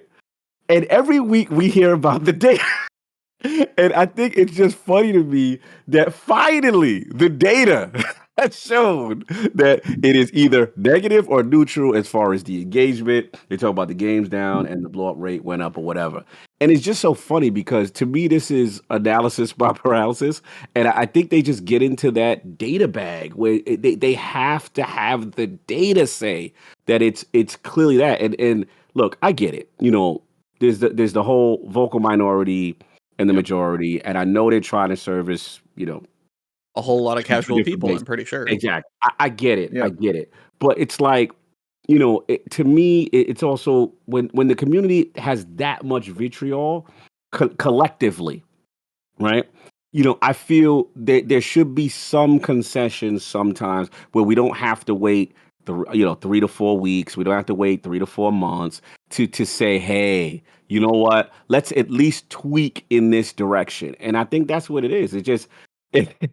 Man, it's so funny because everybody said week 1 was the most fun they had, you know, kind of thing. And is it perfect? No, but to me, this is a clear-cut example that the data again moves them. That is the end-all, be-all, and no matter how much you scream, right? We're listening, but to the data, and the data said it this time. So now it's like, all right, you know what? Card, y'all. We're gonna do what we got to do. That's my thought on it. Travis, where are you at on this one? Since I know you got an opinion, I don't know if you haven't been in it that much, probably, but where do you think why, or what would you like to see out of all of this? I know, what you really want to see, we probably won't kind of get, already talked. Yeah, we've kind of already talked about this ad nauseum. I don't really have a lot of opinions about this. Like, I think we all agreed last week that this theory for matchmaking probably wasn't going to work out, and now we know that it did. It didn't work out, right? Like, they're going to go back to the old way of doing it, which seemed to have more engagement and that sort of stuff. But I think it's very clear that, like, you know, none of these modes really seem to be working for the hardcore, because you're seeing like the amount of matches played like going down quite a bit. But if it's also not working for the casuals, then they're losing on both ends, right? So they should probably pick one or the other, or come up with a different hypothesis if they're trying to serve both. But yeah, I was not surprised at all by this. When they announced the system, I was like, all right, well, this seems like it's going to be a really bad experiment. And then it was, and now they're reversing it. So whatever, you know, you win some, you lose some, but I hope they learned something at least. So yeah, it's like Neil in chat saying week 1 made the average Joes like me feel like trials. Now, what was week 1? Somebody remind people who may have like missed the memo or whatever was going on. Can one of you guys describe what week 1 was? It didn't have the flawless pool, right? That was one thing I know. It didn't have the flawless pool. It was literally just you can play alone or with another person, but they didn't change anything else. Yeah, so they had the reward system. They added crossplay. They changed the reward system so that it was more accessible. But everything that is currently in trials now was the same, except for the way that they did matchmaking and the way that they there was no freelance play. So it was just card based. So there was no flawless pool. Doesn't matter what you did. Right. Yep. And I But think that I honestly think that I think people are getting it confused. The reason week 1 was so good is because it was new and there was a higher player base, there was rewards to chase after and all that stuff. So I think it might just be a victim of the fact that it's so late in the season, and I think player numbers are going to be lower regardless of what happens. So. Like, this is a point where, again, I would wonder, it's like, as Bungie, and it's like, you have the vocal people, you have the people with, like, you know, the Aztecross, who's like 500,000 subs, and he'll make a Trials update video literally after any piece of news about it. So, like, there are people who are going to touch a lot of people who play this game. So if you get updates to a point, and finally if Bungie's like, all right, all you people screaming from the rafters, you want this? Let's see what it looks like now. Well, just, to me, that would either let us see what we think is there, but we know actually isn't, or let it be like, hey, this is an experiment. We didn't think it was going to be either, but honestly, everybody had a good time. Like, if that's the one thing everybody is asking for, just take out the flawless pool and card-based only, go back to week 1. You're doing so many experiments right now. Why not do that? I don't see the reason not to. And again, they may say see data, but again, even Neil in there was just saying, he's like, average Joe's like, if I matched with the 3-stack, probably figured that wasn't going to be great. But if I matched with another, you know, if I did hit up a solo group, I kind of figured, I was like, all right, let me put my try hard hat on. Let me see how I can do. Let's get in the mix a little bit. And I had some matches, you know, the 3-stack select. Now that's where I like the freelance pool. If you take out the flawless pool, but if you just go week 1 with freelance, I am golden to me, because then you have, and honestly, as Travis had said previously, the regular one should be 3 stacks, so you don't have like 2s getting in this weird mix. If you're 2, you probably need to find one more, because that's a weird situation, because your one-off's probably not going to make you better. One-off, yeah. Freelances or 3s, but like the flawless pool is weird because you give people incentive not to play for 2 days. Right. That's my weird part about this. Like, if I jump in on the early onset of trials on, say, I do my Zer video and I jump on at 1 for whatever reason, I'm going to be up against the people who are trying to knock out cards early, and that's not good.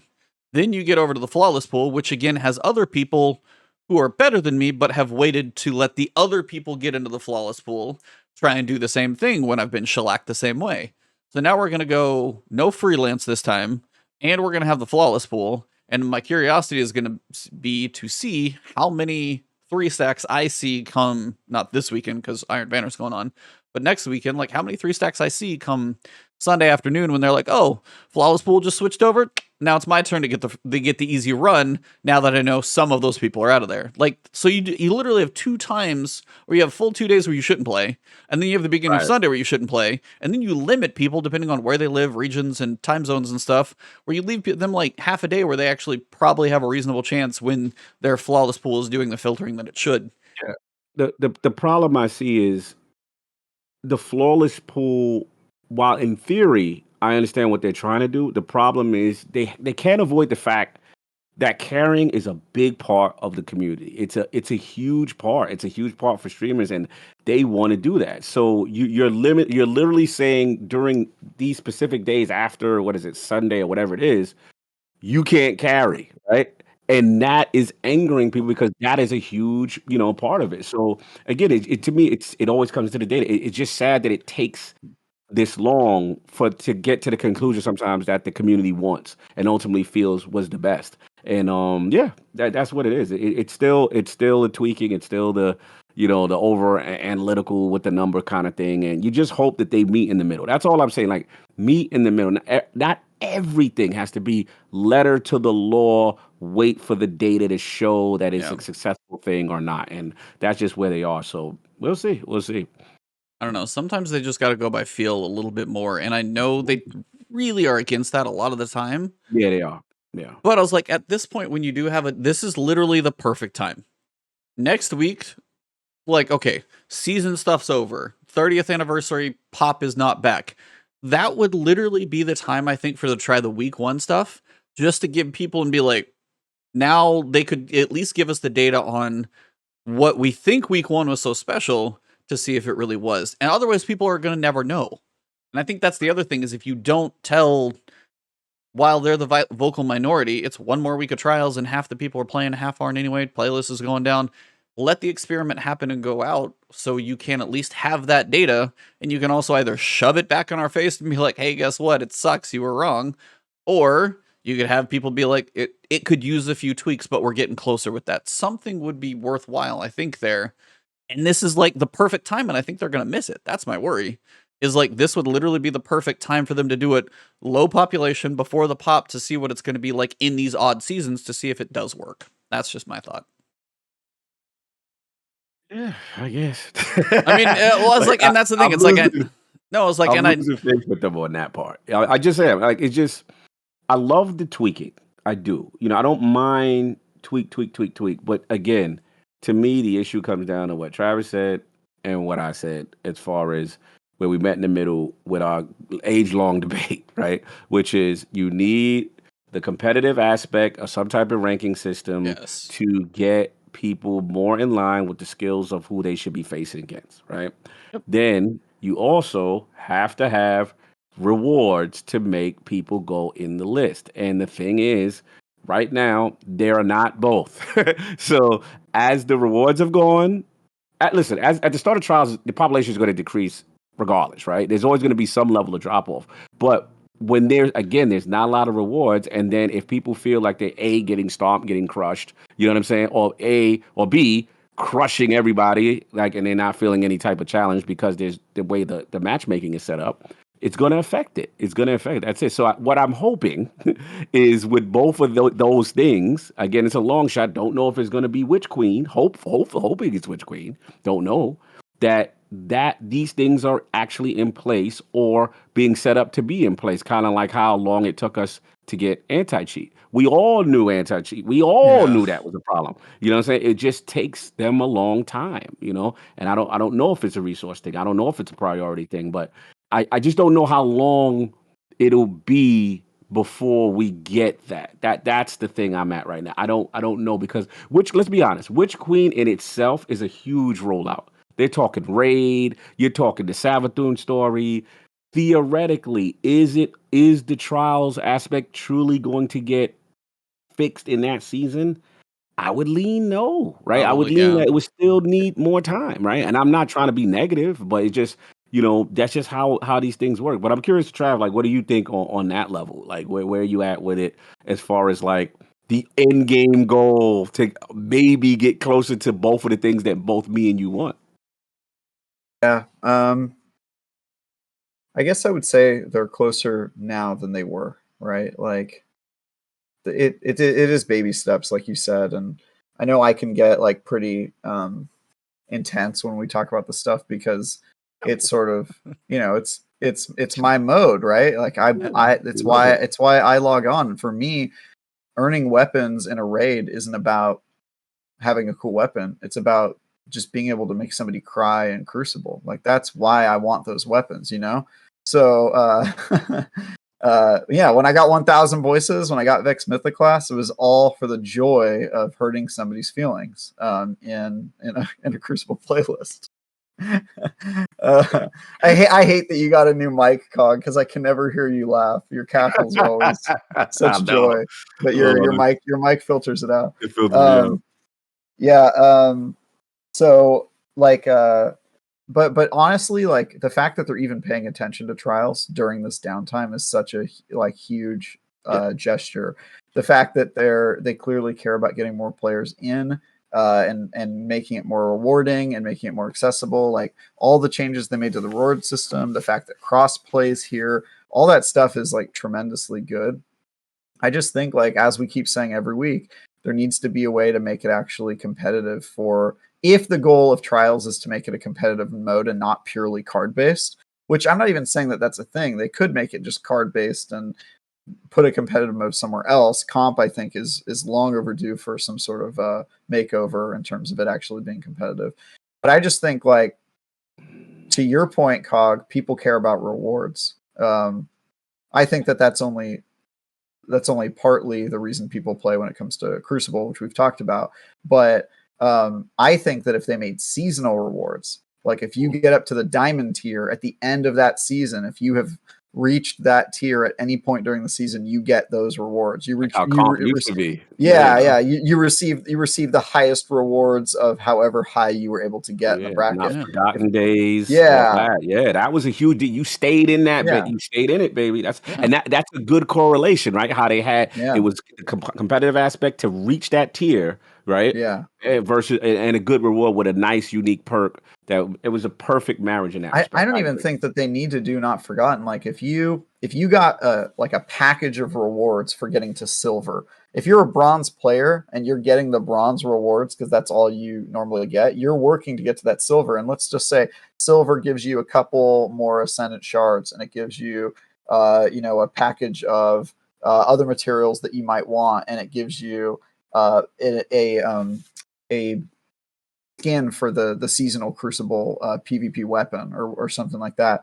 You would play for that, and then people at the diamond level, if they have their own exclusive skin for that same gun, that's going to be bragging rights that they could walk around with, and or glow on a weapon that they wouldn't normally have. Or I know people would probably be mad at this, especially Paul Tassi, but if like the highest tier give you access to a shader that you couldn't get through other ways, and then you get those rewards at the end of the season. That way, it's not just play this week to get this weapon, play this week to get this armor. It's play all season and aspire to climb the ladder so that you can get that big package at the end. Yeah. That's okay. It's kind of how comp used to be. It's more like closely to what Rocket League does and what Hearthstone is really good at it. Yep. Also, the Witcher Gwent card game has a really good seasonal rank system. Something like that. Like when I see those packages, it gives me warm fuzzies. It makes me like, ooh, I'm going to play all season and I'm going to like try really hard to get as high as I can in that ladder. Knockout City also is another game that's actually doing pretty well at that system right now. So there's so many games that do it. And I know people say, like somebody said in the comments, jokingly, the rich get richer. It doesn't have to be stuff that's actually useful. If it was just a skin, an ornament, a cosmetic, I'm with you there. That's what I want to push. Take one thing, or how about this? If people are mad about that, they don't want cosmetics locked behind skill, then just give us an item that is also sold on Eververse that you cannot buy with Bright Dust. So you can pay real money, or you can earn it in the game. Don't do that. You push it back. Why not? No, because then you get people buying power, and that's something they said they will never do. No, not power. A cosmetic. Oh, cosmetic, sure. I'm saying if they sold a cosmetic and they made it, then it needs to be a different variant. Buy it with real money, or you get it. Yeah, maybe. That I would say is like, you could do like, hey, if you want the actual true like angel wing glow, like those are the ones that always stand out as the ornaments from Trials before. The like wing ornament was like fantastic. Walking around and be like, dude, be like, okay. And you could be like, yeah, but I was like, okay. And then if you want to buy you could buy like a baby wing version of it from Eververse, like if you want some look, but you got to earn the good one. And I think also when Don't Mask is saying the rich get richer, when I sit there and make guide videos, part of me is saying like, hey, for those of you who don't want to do raids and other things, that's even why I wouldn't use something like Tyrion of Heaven as like a solar bow. But there's also a point where why should you run those top level things? It's like there needs to be something out there. Like, like what did everybody grind their hindquarters off for? When the comp weapons were there, when there was exclusive weapons at the end of that, like it doesn't have to be at the 5,500 legend level or Diamond 1. That's where you need to have that ornate nameplate looking thing going on to be like, now you see a nameplate with like a diamond sitting up there, be like, okay, that's actually cool. But like maybe a stage below that or somewhere in the middle, then you can start working for, weapon and the weapon with like another perk slot or something like that. But they need to have tiers of that stuff. There needs to be some loot in there. I don't want it just cosmetics, because even for me, the annoyance of cosmetics in say a dungeon pisses me off because half of them end up in Eververse anyway. Yeah, remember? But it's I get that. The reason I was saying maybe I'll also offer it in Eververse is because there's some people who will kind of bristle at the idea of there being anything exclusive behind getting to like diamond tier. And they just need to get over that. They need to get over that. Yeah, I agree with you there. I'm with y'all because let me just get supportive, because the thing is, it's unfair that PvP is penalized and not the way PvE is, because there's the stuff only way I to get don't have. 1K, Yep, you don't gotta have get it. 6 people, you gotta do a raid, you gotta do this extremely hard pinnacle content. So why can't PvP have that equivalent? Why is it Exactly. taken out of it? Like the people who have that skill level that are like Travis said, like I remember, bro, like Mountaintop, Revoke. I was trying to get that 5,500. I was, trying to stay in that comp playlist because it was the aspiration. You saw that dude, you like, oh, yo, you got that, that gun or whatever it was. It made you stay in the mode. And it's like they've really gone away from it. But I think they went away from it for the wrong reason. I think they went away from it because they were concerned about balancing. The problem is they stripped the mode completely and then never put anything of any value back into it. And I think that's where the disconnect is. It's just, again, it doesn't have to be the level. Could you imagine an exotic that was in there? I know that would get people pissed. But look, there's 1K. There's Eyes of Tomorrow. There's literally Vex Mythic class right now is the most busted gun right now in Destiny history. And the worst thing is there's so much RNG, you don't even know if you can get it. You don't even control it, right? You can't even control it. So why can't PvP have one that may be tied to your rank system? You know what I'm saying? Like something like give me like exotic ornaments up there too. Like, I mean, that's the thing. That ranking system needs to be, comp needs, like, as we're talking about all of these things, comp needs a vast overhaul to matter. Because right now there's no point. I see and they even know glory playlist doesn't matter because it's not even in the pinnacle reward loot. It's only for powerfuls. You get 7 rounds and you get a powerful, and every other node that you normally can see is pinnacle. I'm like, you really don't care about that mode because it's not even a pinnacle grind for you, so you don't care. It's like, it's at that level. But yeah, it's like, if Trials could have some kind of ranking, that would be fantastic. They seem to be pushing away so that mode gets more people in it, because now you have the issue with, like, if you play a lot like me, I don't have the god rolls, but I definitely have options for every role. I got a decent Igneous, I got a decent sniper, and you're going to have options that start to say, do I really need to put my time into this? And the problem is, if they do an annual refresh of loot to Trials, that's not frequent enough. That's the other issue behind Trials is, now if you're saying... now you're saying if it's like a little more casualized, easier loot to get by time that you spend in the playlist and those types of things, if you're going to put it at that level, then that loot needs to be much more frequently updated. And that is one thing I know they're trying to build up the teams for. They've said they're like trying to build up the team so we can have more options coming out and more weapons that come. And they do have a decent amount of weapons now in these seasons that come out. You've got a decent amount of like refreshes, which they're kind of leaning on. At some point, that'll kind of run out of gas, but at some point, that needs to get some love, and there needs to be a seasonal refresh for that. Otherwise, it's like, you get into Witch Queen, and if there's not a new set for Witch Queen, well, I just got it all last season. That just take one of my pillars out.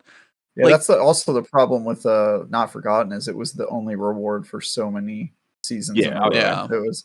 To be fair though, it did take multiple seasons to earn that. I kind of like that kind of aspirational nature to it, but I kind of think they can do both, right? Like they can make it accessible and make it so that everybody's playing at their level and gets some reward for aspiring to get to that next tier above them, and give items that aren't game breaking. Like, I don't even think there should be exclusive weapons. I think it should all be cosmetic, but they should be badass cosmetics that people really want, like, to get to that. They want to go from silver to gold because they know that the gold ornament set is incredibly like cool and iconic, or they, like you said, like they get the little diamond symbol next to their name if they get to diamond tier. I think everybody should have a seasonal ranking for competitive playlists, and heck, do it for other ones. Give them a seasonal ranking for raids or PvE stuff. Give them a seasonal ranking for Gambit if people are into that. I just think that there needs to be some sort of reason to like continue in this loop, and unique rewards for all of that. And we know that they can make unique cosmetic rewards because there's so much in Eververse, dude. Hire like one more guy that just makes Eververse items, but they're not available in Eververse. Instead, they go into a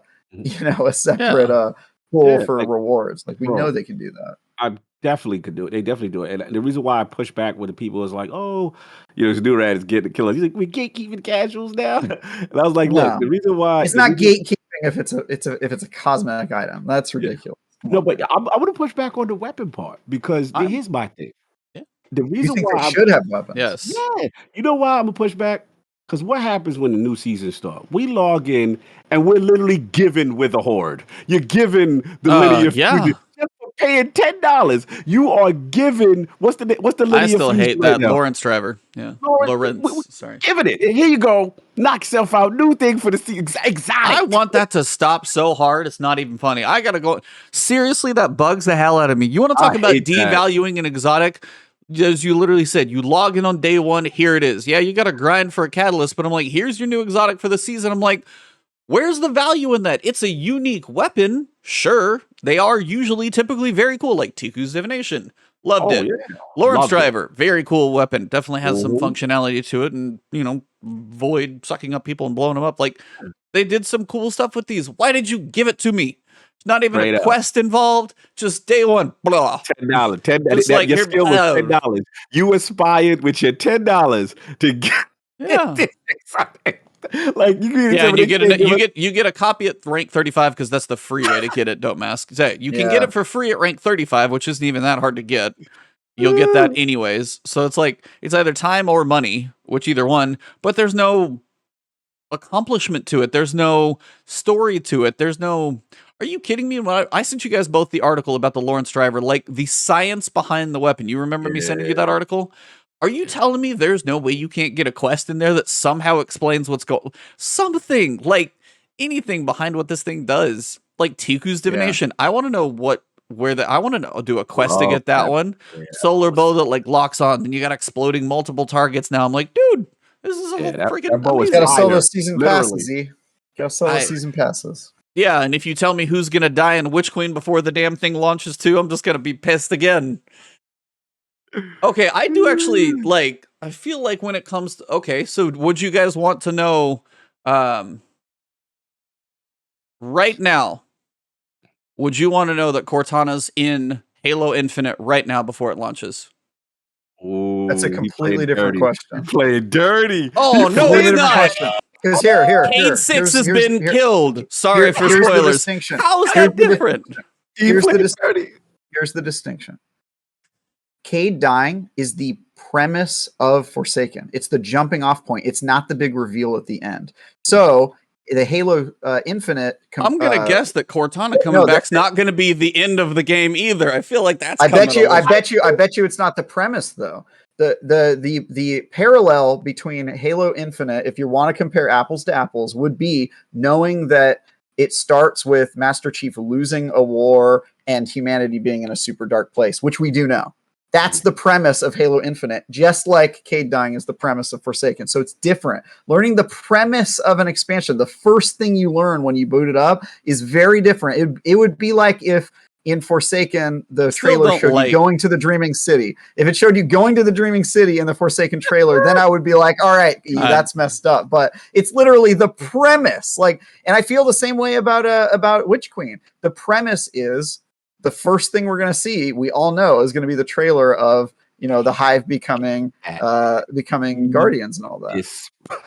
But that's the premise. It's literally like it's the very first thing you see when you boot that's up the difference.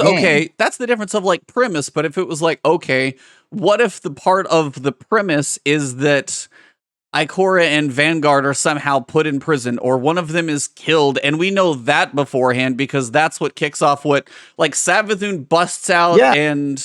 Like, I don't want to know that stuff beforehand. But here's the thing, E. If you boot up the game in February and the first thing you learn is that stuff, the whole prison stuff, whatever you just did, the fanfic you just wrote for the audience. Yeah, I don't know. If that's the first thing you see, why do you care about seeing that in February versus right now? Because it's going to be the first thing you see anyway, right? So it's just like they're giving you a preview of the game. He hates that. If it's literally the first thing you see. He wants the mystery. I don't have. Yeah, but the mystery is after the establishment of the game. Like if it's part of literally the jumping off point. I actually agree with E most of the time. I just think that Destiny actually does a pretty good job at it in that they tend to not show you anything past like the first 20 minutes For of 20 the minutes the of the journey. content of the thing. You know, it's like if it like movie trailers are the worst. You guys, movie trailers will show you the spoiler at the 75% mark of the movie. One of my buddies actually stopped watching basically every trailer on account of that. Which that is the smart thing to do. Yeah, in I don't the movie blame industry. I will say, like, what was it? Force Awakens was one of the best trailers I've seen in a while because I didn't know much. So good. You have no idea. Actually, Star Wars, not only, I don't want to get off on a Star Wars tangent because you guys know how easy that is keep for it me small, to do. keep it short. But I will keep it small. Star Wars actually goes a step further and records separate sequences that they have no intention of putting in the movie just to throw the audience off.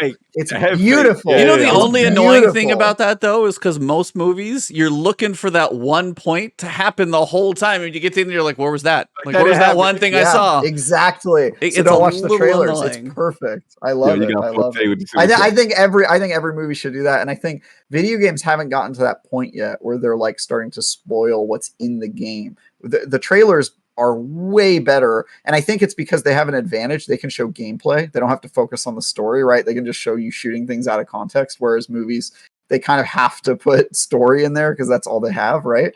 But I think they've done a better job, and I think the things you're complaining about are like first 15 minutes stuff. If it's first 15 minutes, I give them a pass. But if they would have shown the Dreaming City in the trailer, I would have been like, oh hell no. So there's a line somewhere. There's a line. For sure there's a line.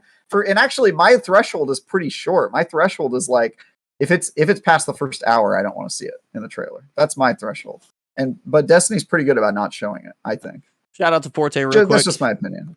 He said, had bad luck, sure, for the $5 super chat, had bad luck solo queuing. Win 3, then reset. Win 5, reset. Dang, bro. I look up, now I have 23 wins and going flawless just got harder. Ran over. So, yeah. Anyway, had to throw that one out there. But yeah, we're in this weird...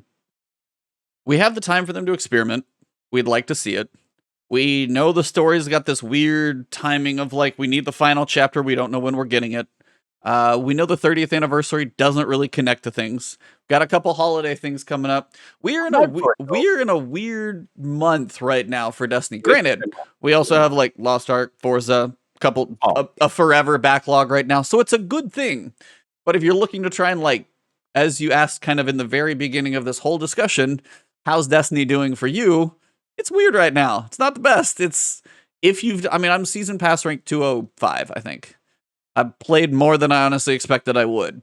Trials probably helped a decent amount of that. Going through the seasonal... Man, some of those seasonal challenges be like 205 to 209. Like, just jump. So I've done most of the seasonal challenges, actually, as well. And I have the very specific ones that I haven't, like, naturally done. Use swords and fusion rifles in Gambit or something. I'm like, all right, haven't done that yet, obviously. But it's like, we are in this weird place right now where it's like... Like, what? I mean, it is. It's like... Dude, we always have the seasonal lull. We do, but this one's weird. longer. It's weirder because of the story stuff. Yeah, it's also weird just because, like, we know what's going to happen at the beginning of Witch Queen, and so it's like, how are we going to get there? And my theory is that literally nothing's going to happen until the Witch Queen comes out, and that trailer that we saw is like the next story beat. That's honestly what I think is going to happen. I think the 20th anniversary will be a complete different distraction. And I think we won't hear anything from Savathûn. Maybe we'll get like one extra thing, but it will not be substantial. And then all of a sudden it'll just jump to Witch Queen's master plan. And we'll be like, what the hell? That happens so quick. We'll get whiplash. That's what I'm excited for. Like, I feel you. I know where you at. I know you hate the reveal. I think the thing just comes down. It's the perfect marketing tool, man. I mean, you get so many people. Their trailers get hype. I get that, but it's just like, bro. She's so. Listen, we've been talking about Savathûn for so long in the lore. Yeah, like her name and her appearance itself is such a marketing bliss. They're gonna kill it with that. To me, all I care about is, again, like the transition, what happened, what you know how long we have to wait for that stuff. I know. We got. That's what's wait. rough. Okay? Yeah. So for me, Bungie 30th is gonna be fun for me. I want to see how they handle it. I want to see. You gonna get the Dylan beanie? Yeah, I'm gonna get the beanie. I'm gonna get all that stuff, man. I'm getting it all. Sorry, it's 30. It's 30th anniversary. I think we've been saying 20 or you said 20, but yeah, either way. I said 20. My bad. Yeah, They've been around for a while. It's quite impressive. No, they never existed before Halo Combat Evolved. Shut up, everyone. I'm just kidding. They didn't exist. 2001. That's when they existed. All right. Yeah, man. Look, I'm excited for that. I'm excited for Galley, low key. I want to see. I know he ain't, but I want to just see how it does in this. I was hoping it would never come back. Honestly, this was the in case of emergency button. I get what it is. We've talked about that, but I was like, I was really hoping it wasn't going to make it into this because like we've had an issue. Yeah. This is going to be the third time. You want to talk about reissues? Yeah, third time. But what it is, remember I told you, it's that big red button, that the Commissioner Gordon button. When you know the season's too long. You know what I'm saying? It was a panic move. They knew they had no expansion coming out until February. What are they going to do with this community? What the hell? Gallahorn button, baby. To the day you hit that button, comes on through. So, but I do want to see the dungeon. I want to know what that's about, even with all the controversy and stuff like that. I think that's going to be my fun distraction. But when you tell me, yo, Dory beat. Mara, something happened. Cyrus, something happened. That's when you'll see Twitter and be like, "Oh, I gotta log on." Not yet. Yes. No. That when I get that tweet, that's when I am lit. Like I cannot wait. So yeah, that's where I'm at right now. Yeah, my guess that is gonna be February 8th. I'm gonna put a date on it. That is a long time, but if you go February 22nd, back it up February 8th, 2 weeks before, because they usually give like not a 1 week buffer, but usually 2 weeks.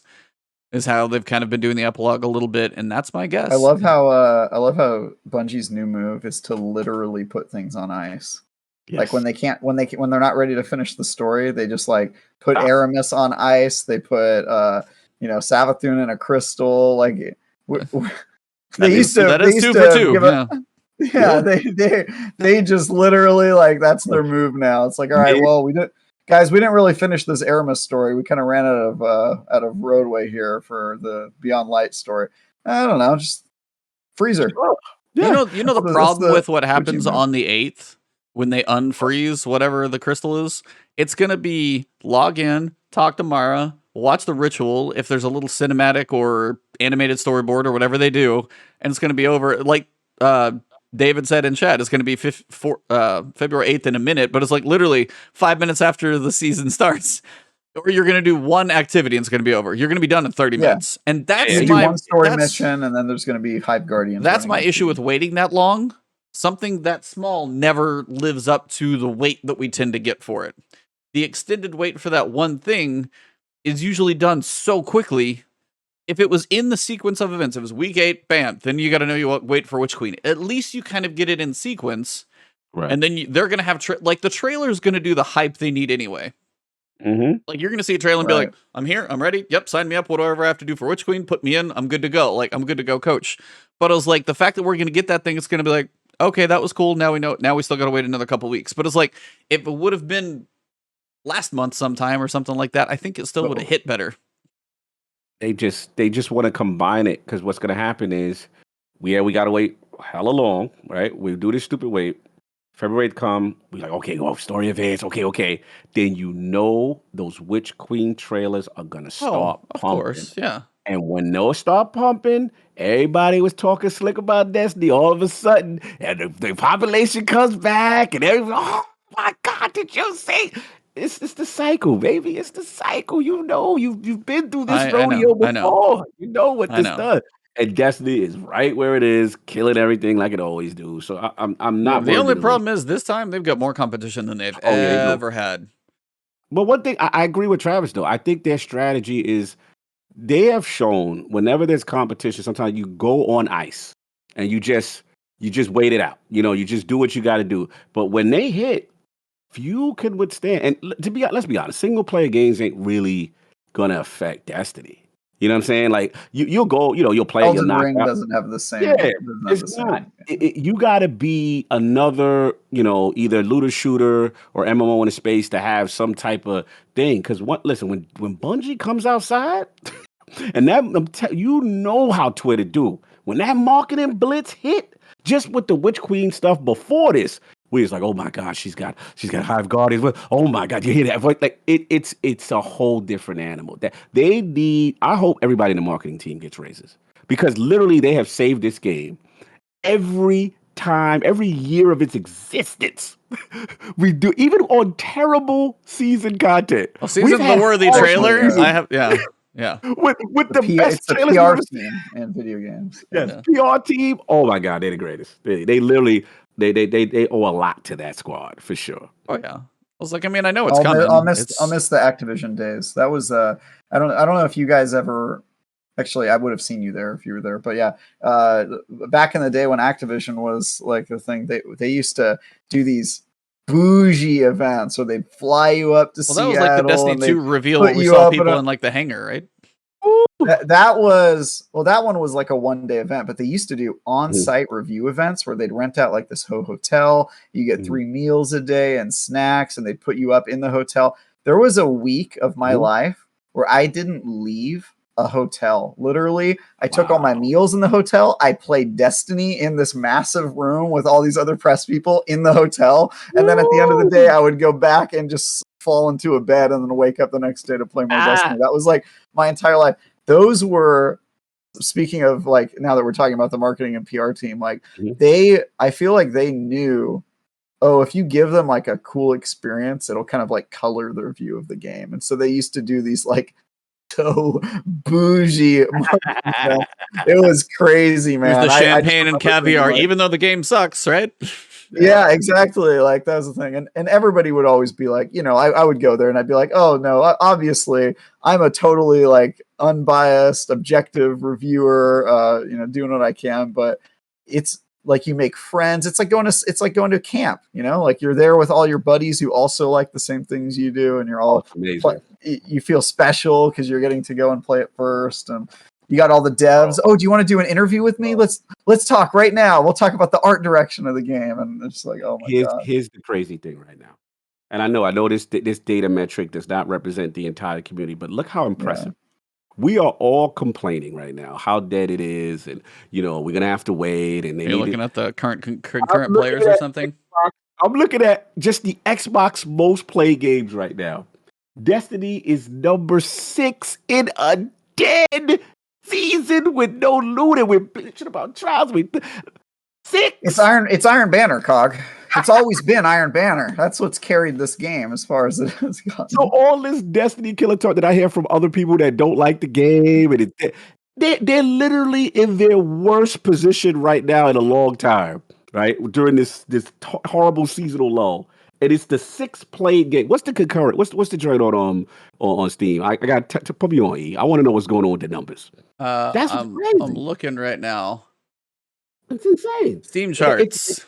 Yeah. You want to know 48 hours? It's literally next to Warzone, Fortnite, Apex, Grand Theft, Call of Duty, Black Ops, Cold War, and there's Destiny 2. By the way, Grand Theft Auto 5 just surpassed the number of PS2s sold. Yeah, 156 million or 157 million. It has now sold more copies of that game than they sold consoles during the PS2. September of 2021, 89,000.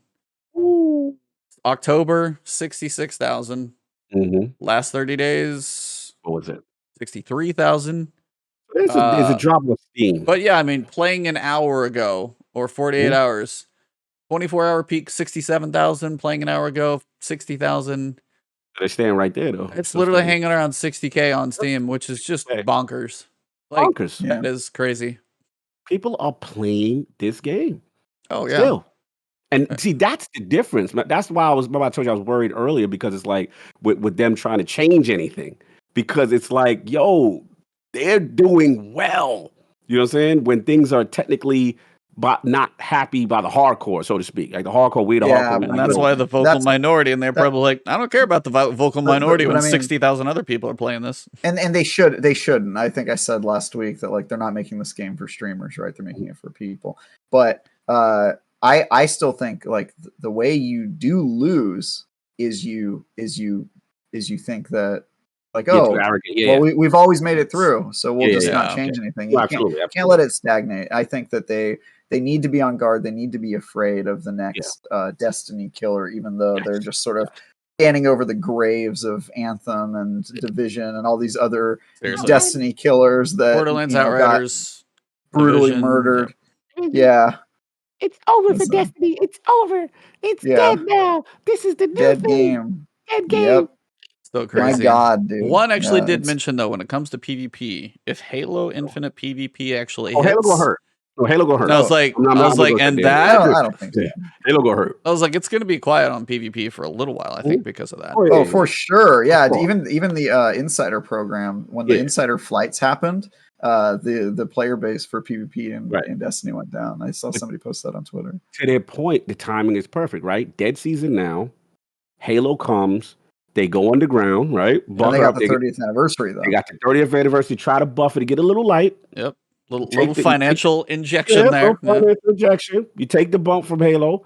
Then come February, you throw out that trailer and whatever Sabathun's doing, they right back in biz. So yeah, I definitely agree. I did forget about Halo. They're definitely gonna get hit by Halo. I love how you're like an unofficial ambassador for the PR team at Yes. Bungie now. You're like giving them strategies. I'm Hey giving them guys, track. here's how you're gonna do it. Yeah. I love it. I actually think they the reason I think they started selling the 30th anniversary is because they knew about what was going to happen to the game in December. Because like even if you don't play the 30th anniversary package now, you already bought it because they marketed it to you before Halo was out, and you bought it thinking, yeah, of course I'm going to play it. So there's probably a group of people who bought it and are not even going to make time for it. But yeah, I agree. I think if there's any games that have like similar players, it's Halo. But that only goes so far, right? Like they're not going to lose any players on PlayStation. Yeah, there's not going to be a raid. There's going to be, an 8 to 10 hour, 12 hour, however long the campaign could be, 20 hours for all I know. It does have a finite point, and then it's the PvP life. And then unfortunately for something like Forge, which I think would really actually give it a lot of legs, we're probably 6 months away from that one. Like they said like the season after is co-op and the season after that's Forge. So it is potentially 6 months. And I know it's going to have legs for, campaigns every year, however they decide to do all this stuff. It's fine. But Halo will be one of those for PvP that is probably going to make people, if nothing else, if it hits well, which sounds like in all of the tests and stuff that it already did. But I was like, I think it's going to get people to push even harder for PvP properness when it comes to Destiny, because if they have ranking, if they have all these esport events, and granted, it's a much more balanced game, and I get that because there's only a set number of weapons, there's not roles, balanced, right? I know it's designed that way. Yeah, it's like it's specific, but in turn, Bungie still is gonna have to and they have some plan, but they're gonna have to learn. One random other topic I did want to ask you guys as kind of a way to wrap this thing up. Cool Guy had a really good video that I wanted to kind of mention basically because it was one basically saying, and this is where I wanted to see if you guys had an opinion about this or otherwise. He basically said there's really not a whole lot of variance when it comes to builds in Destiny. Did you see what I'm talking about? And I was like, and I've been asking for this for a while, and I'm sitting there screaming at like Armor 3.0 and everything else. I didn't know if you had a chance to watch the video. Did you, Cog? Like a little bit of it, yeah. Yeah, basically just saying the way stats are designed, the way things are kind of designed, you're basically pushed into almost one loadout, especially for PvP, and PvP is going to be similar. But do you guys think we have any hope in changing that, or do you even agree with what Cool Guy said first? I guess if you've seen it. Yeah, shout out to him. I mean, the thing with him, he's so good. What I love about Cool Guy, he's very nuanced in specific builds and things that people think are useless in Destiny. I love that about him. Yeah. Like he has a skill with that. And he made some good points. The game pushes you in specific build directions, and other things that seem to be a certain play style, they don't lean that way. The data shows that the way Bungie is designed it doesn't lean that way. And I think it is something that they need to concern themselves with. I think that all the stuff we've always talked about, the Armor 3.0 stuff, the, skill bonuses, stat bonuses, stuff like that. But even with weapon play, from distance and stuff like that. And it's a heavy hand on certain play styles and certain aspects of play style, even with the statistical stuff that we've always talked about, like when he talked about, recovery and how highly valued that is. That's literally like the number one stat. Like nothing else compares to recovery in the entire game. Right. And me and you have always, since the Flashpoint days, talked about like mobility truly making you faster, and God just damn, mobility still cracks me up. bro, Like, mobility how just, is that? How? It's like it's your We talked about ADS that so many strafing. times. Oh my god! Mhm, But yeah, it's mhm. like I mean, that's where I kind of always come back to. It's like, could you ever get to a point where you had 6 hunters who were like agile and nimble and quicker, they jumped higher, they ran faster, versus 6 titans who were just tanky and slow? Right, Could that right. You know, it would ever be a hilarious take could that on it ever be a if thing? if they don't want to do that because they're worried. Because honestly, speed is like the name of the game in Destiny comp, so that would like obviously the best one. So I get why they like under delivered on mobility rather than over delivering, because we all saw what season of the Fast Warlock was like. Yeah, that's so ridiculous. That What was season was pretty that? great. Remember where they? Yeah, don't lie to me. Where you guys were flying at 90 miles per hour across the map was unreal. You're like a friggin' pinball around the map, dude. Calm I down. don't I mean, know what you I was mean. still killing you guys because you can't aim your warlocks. But yeah, that was Don't blame me. wild. Um, uh, Don't have to but aim. you know what they could do? Is they could just take out the ability for you to determine your spin look sensitivity and make that mobility. There you go. Oh, then you're messing with the controls. I can't do that. Look sensitivity. Isn't that part of mobility? I just want to know, like, why. It's always been weird to me that some settings that are sort of like your character's movement can just be edited in the setting, and you can kind of just choose how fast or slow you are. But then other ones, it's like, no, you need the stat to do that. You need a stat to move faster. It's just a weird game thing. Yeah, it's just people would be so pissed if your look sensitivity was tied to your mobility stat, though. But yeah, that was just so kind of the amazing. random question. It's just like builds, especially in PvP, there's not like multiple ways to really play. High mobility is going to help most. High recovery is going to help most. And then whether you go for supers, but if you go for like punches and things like that, he went really deep into certain exotics, like get leaned into more than others because of specific things. And then you got like, hunters, mobility helps the dodge. Warlocks literally win the whole thing because everybody already wants recovery, so you don't have to worry as much about the other two, so then you can lean into the abilities more. And then Titans over here getting screwed on resilience because that doesn't mean a damn thing to anybody. You just need a minimum so you can't get like 2-tapped, or you can use your wall. But then again, you have Titan's Ramparts, which if you do use your wall a lot, then that thing kind of breaks. Like, it is weird that like we are at a point where it does feel like there is a very specific way to play.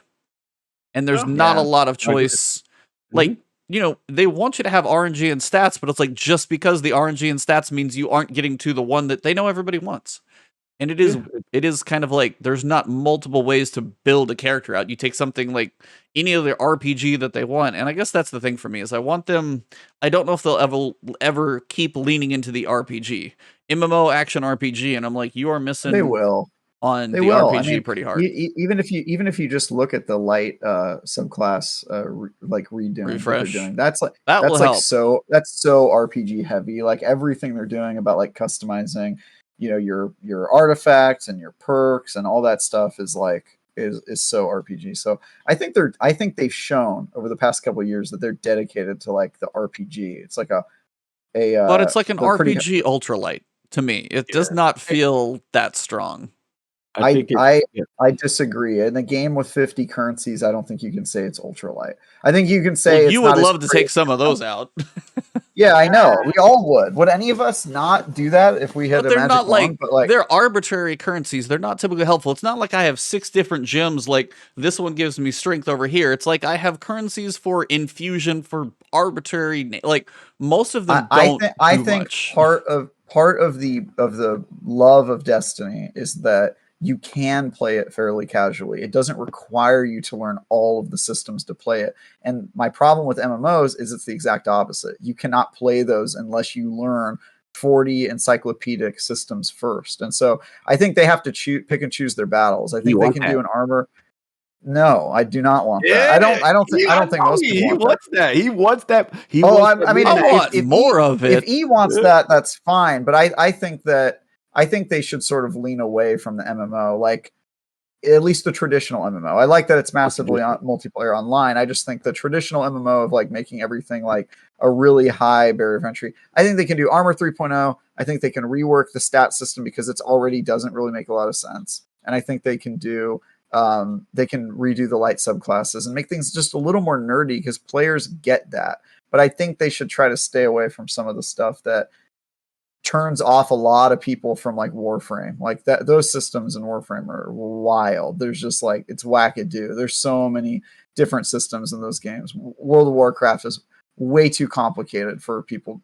That game's not enjoyable. It's so complicated. I think a lot of people are like, and there's a balance. They don't have to go into like level 100 wood crafting for chopping down trees for 20 hours. I get that, but also it's like, as we've said, it's like the stats.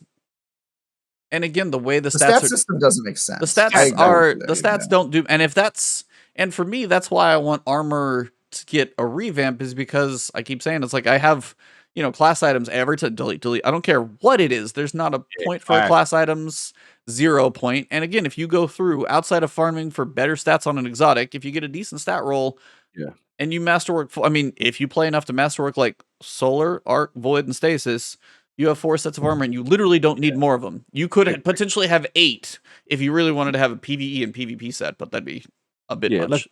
The class item has devolved into whatever the seasonal artifact meta.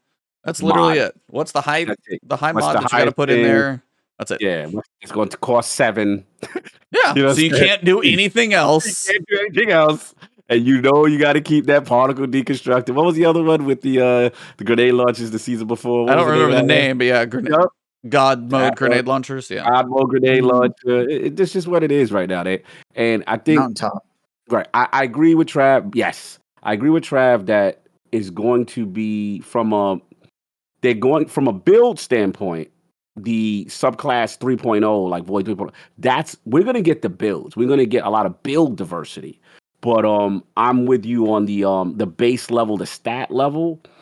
I don't think they're changing that. I'm hopeful. I would hope they change it. I still feel a lot of those systems are still tied into engine. That's just my gut. A lot of that stuff, I don't know if we ever will get that revamp. I'm still waiting for my Division Legendary set bonus revamp stuff. I think that's the most dire thing they need, and that's so easy, set and bonuses, it's not super nerdy and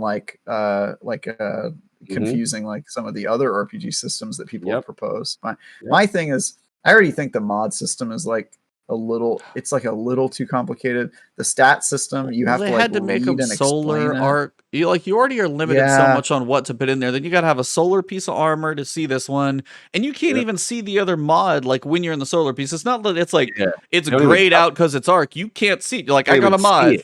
Where is it? But even then, like not only is there not a good way to see all your mods, but there's not even a good way to see what mods are out there and which ones you can look at the collection system, but you get them from so many different sources. So it's like the same problem with the weapons. Like, oh, where did you get that? Oh, you had to be here 4 seasons ago when Osiris decided to open a theme park and we all wore animal costumes that season. You're like, what? Like I can't do that. Like, it's just insane. Or you got to go put an umbral engram into this one thing and hope you get the right roll. Yeah, it's crazy. So the mod like discovery is bizarre to me. I think they need a better way to do that. Yeah, I agree. I agree. For people who come into the game and like they don't have a lot of these extremely necessary mods like Protective Light or the rocket launcher one, Ordnance, and there's ones that were really good. And it's like if you weren't there when Warbind came out, and if you weren't there, like now you gotta hope that some people don't even know that like the 801 and what you call it, Banshee are really even selling these things, right? Like it's very difficult to play catch up on Destiny as a new player, and I agree. Like it's still all over the place, and the fact that you have to now have a Siva version of the armor so you can fit the Siva exclusive mod. Like it's artificial. Well, that's like the stasis. Yeah, because stasis right now you have the stasis mods and the stasis armor. And then, whenever the green or whatever color comes next, as you said, whenever that one comes with Lightfall, because they were working on it but didn't quite make it into this expansion. So now are you going to do a 4th one, 5th one, and put that in and make us have 5 sets of armor and not give me any vault space? Like that's the problem. We know what the next 2 colors are going to be, right? E. Green and red, just Christmas. Black. I guess you could go black. Yeah. Yeah, because it'll be like Lightfall or Lightfall, Darkness Void, and Light. the Veil. They gotta give us like a shadow element. It'll be like Veil or something like that. Yeah. Unfortunately, black doesn't look great on a UI for numbers and stuff like that. So what do you do there? Darkness mode. Destiny's after Lightfall, Destiny's gonna live in darkness mode. All the menus are gonna be black with white text. That's it. Lightfall. There you go. But yeah, that's the problem. Is they got rid of sunsetting. Green. Oh, we don't actually have yellow. That's actually true. Ooh. Yellow would work with green. Yeah, get your primaries in there. Green and yellow because of the sports team. Flawless logic there. Yeah, Green Bay Packers. The Green Bay Packers outfit. There we go. Like wrong team, but that's fine. They like Seattle. It'll be green and black. Come on, we all know. Green would be cool for like the little poison. You know what I'm saying? I mean, that's what everybody thought. You have Hive, you have poison, you got Thorn. I still think they're right.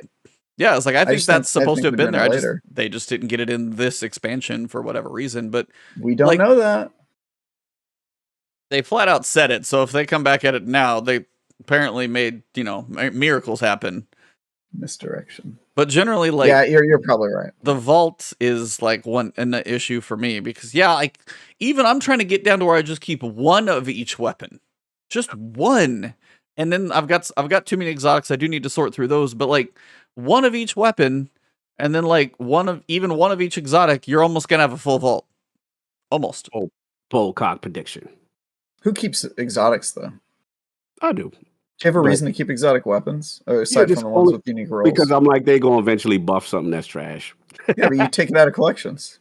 Yeah, you can do that. You can pull it. Like, if I've infused it recently, but if I see an exotic that's like 1293, yeah, that's gone. Yeah. So I don't keep those, but if I've got some that I've mixed up like I pulled a Borealis and it's like 1329, yeah, I'm going to keep that for the next 3 months because I never know. So my bold prediction for your vault space, I think so. Sunset is coming back. Man, that's gonna go over really fun. That's like gas on a fire. I want to watch that. I think they're gonna sell a separate Vault Space app like Pokemon did for Pokemon storage. There you go. You want to see the first time I like buy silver faster than I ever have is I gotta buy Vault Space. We'll do it in a heartbeat. It'll be monthly subscription. You'll pay $10 a month for like the middle package. It'll be $5 if you want like 500 slots. It'll be $10 a month if you want 1,000, and then for $20 a month you'll be able to store however much, just like Google Drive, you buy like a couple terabytes. Yeah, 2 terabytes or 100. You have a Dropbox. Yeah, it'll be like Dropbox. Destiny Dropbox. Yeah. No, it's the Destiny. It'll be called it's the Destiny Content Vault. I'm done. The Destiny Gear Vault. Dropbox. Don't encourage them, Trav. Don't encourage them. Just telling you, that is the model, and it actually is kind of the only one that makes sense because storing items does require server space. Well, even my brother on Final Fantasy 14 said he had to spend like $5, maybe $10, and he's got so much more storage. I'm like, one time, do you have any idea how many people in this game one time would pay like $5 or $10 to be like, just double my vault? Just like you want a transaction. Oh, bam, in a heartbeat. Like, people do it. 60,000 people paid $10 today. Bam. I just want to see the world burn. When Sunset comes back? But they be like, this company is the same company that vaulted your content. We got to bring Hogue on for that episode. Oh, God. Like, if they announce this, please bring on. This is the same company that took our gear, vaulted it away, and now got the audacity. Bro, they are going to get raked over the coals. But people ain't going to care. The hardcore ain't going to care. I will buy that. That's one of those where I'm like, I don't care. And that's the thing. That would only be if for I'm the hardcore buying, because I will buy my server space. It's fine with me. Like Hasn't Bungie said that real like Destiny casuals do not have a problem with vault space at all? Haven't they said that multiple times? That basically other people have asked what about vault space, and they've been like, dude, it's just you. You're the only one with this problem. And I kind of believe that because I've never had a problem with vault space, but not because I'm a casual, because I'm just unsentimental. I just get rid of rolls like right away. I'm like, oh, I don't care about this anymore. Bye. The reason for me has always been I know the cycle of buff. Yeah, they always are.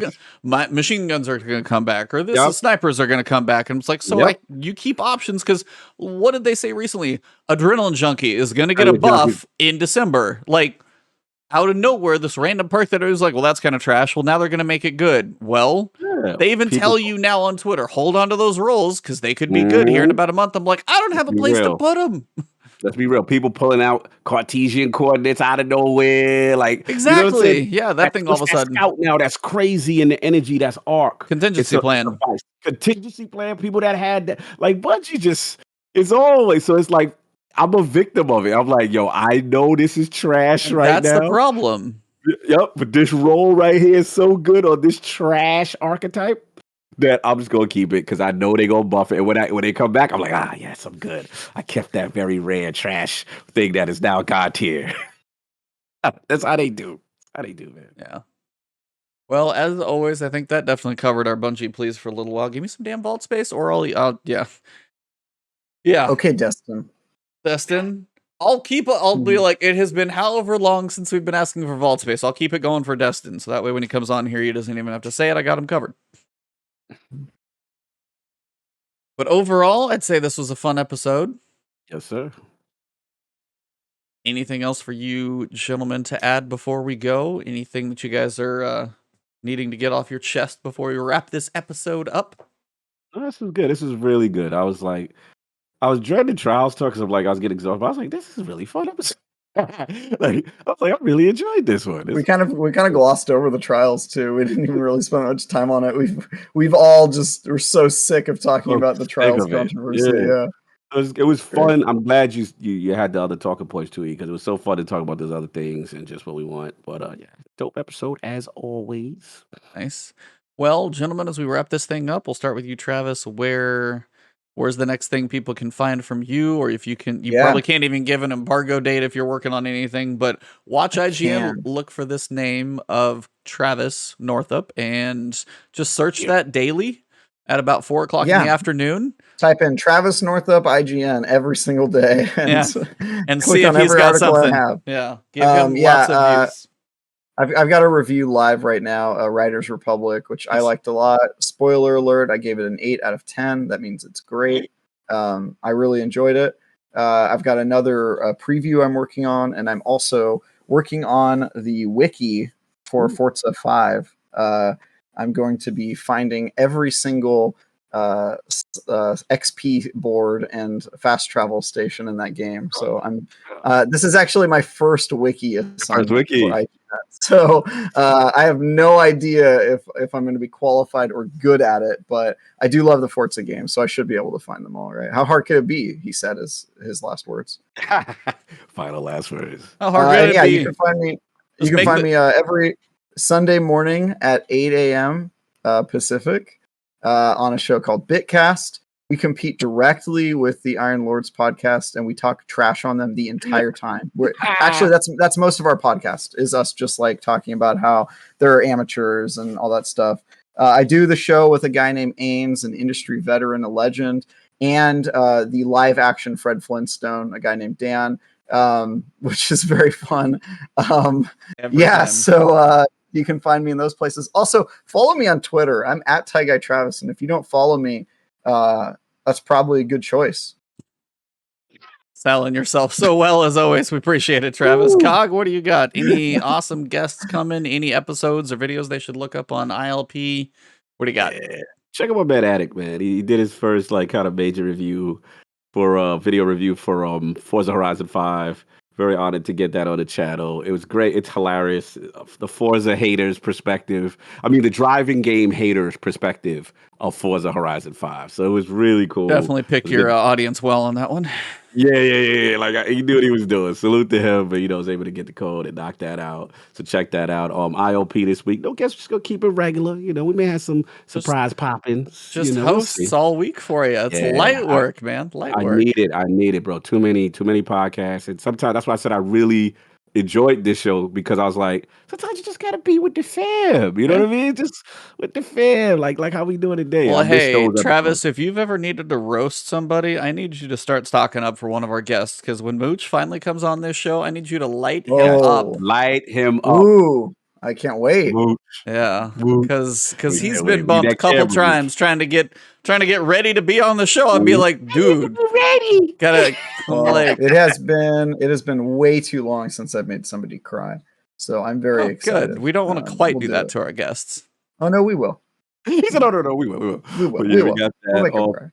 Check out the Friday Duke this week. Some fun conversations with Mr. Matty Plays, talking about the Sega partnerships, checking all that good stuff out, what's going on in the Xbox world.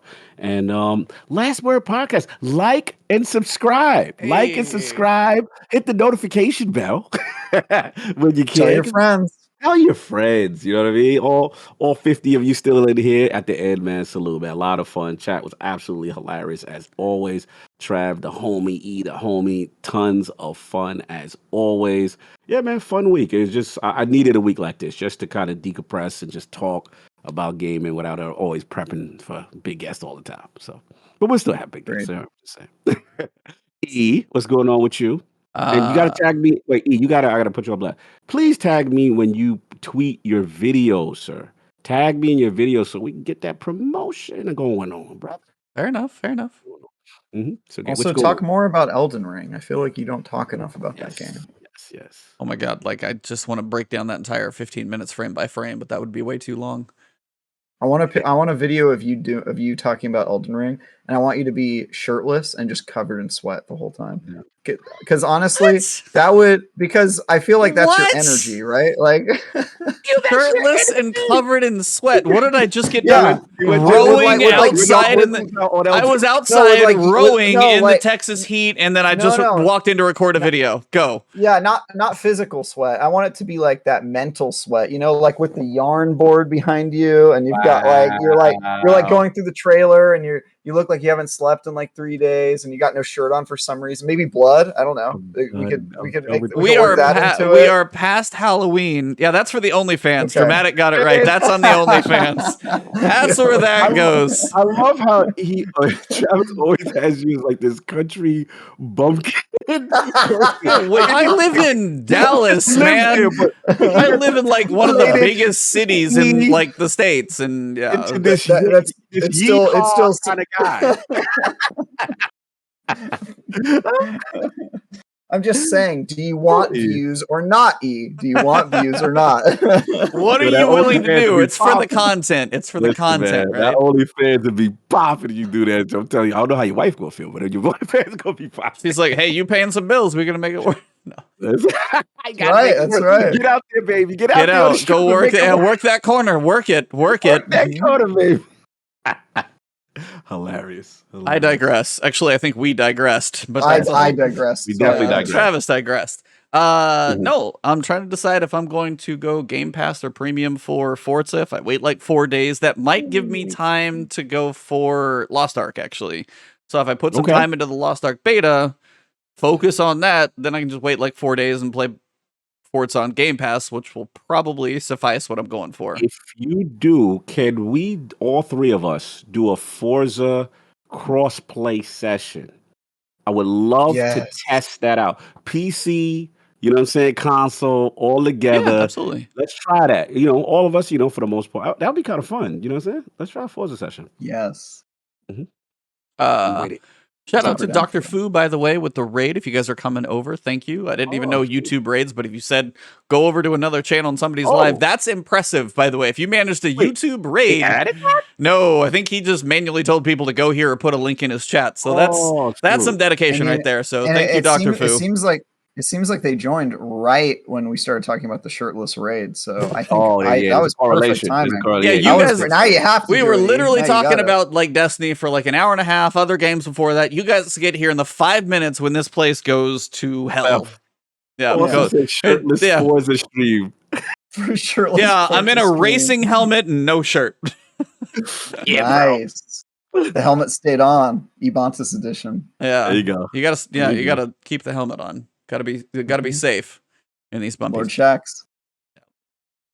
What else you got going on? Checking out Lost Ark. Obviously got Xur tomorrow. Not really doing a whole bunch in the World of Trials because it's not there. And then Forza. But yeah, still just like working through guides. Gonna work on my solo prophecy guide. Work back on a presage guide. Just kind of some of those for guides of stuff that people can do when they're coming in. And just guides for like newer people for people who are still going to be tripping into this game every day because there's 60,000 people playing it. And most of them are not on the level that we are on. So trying to help out the ones that I can. So that's mostly what I'm doing. But if you guys enjoy the show, if you got this far, for one, if you enjoy the show, go find us on audio platforms like Spotify, iTunes, anything like that, leave us a review over there. Also here on the channel, drop the likes, subscribe to all of these awesome gentlemen, follow them on Twitter, go read the LogNet articles, go read the IGN articles, hit F5 6,000 times, get those numbers up. But for all of you guys out there, this has been a very fun episode. I want to thank my host as always, Travis, Cog. You guys are fantastic. And this was just a fun one, a chat, kind of some grievances, letting, airing the dirty laundry a little bit right now, just kind of getting everything out there. It is one of those weeks. It's just going to kind of be that way, and the distractions are going to start coming. So I think as we wrap up this episode, you guys are all fantastic. Thank you for the raid, by the way. Sorry you caught us at the weirdest moment possible. Thank you, Travis. Or did you? The best moment possible. People are going to go. People are going to the subscribes come through. Watch the subs. I feel we do it, Trav. I see you got the algorithm. Yeah, see, I've got a Patreon and then the OnlyFans. That's the one you got to dig deep to find. That's right. The only thing you're missing is you got to start making conspiracy videos. Just like the more wacky. That's like the other thing on YouTube that's real hot right now is if you can just make some unsubstantiated claims. That'd be great. I'll probably stay out of that craziness. That seems to lead down a weird. That probably leads to a weird rabbit hole. Well, fine. All right. Suit yourself. I'm just trying to market you, bro. No, that's good. That's good. Well, thank you all very much. We're going to wrap this one up here. So episode number 172 for November 4th. Thank you all for the support and the love out there. You guys are amazing. We will see you soon. And for this episode, it has been the last word.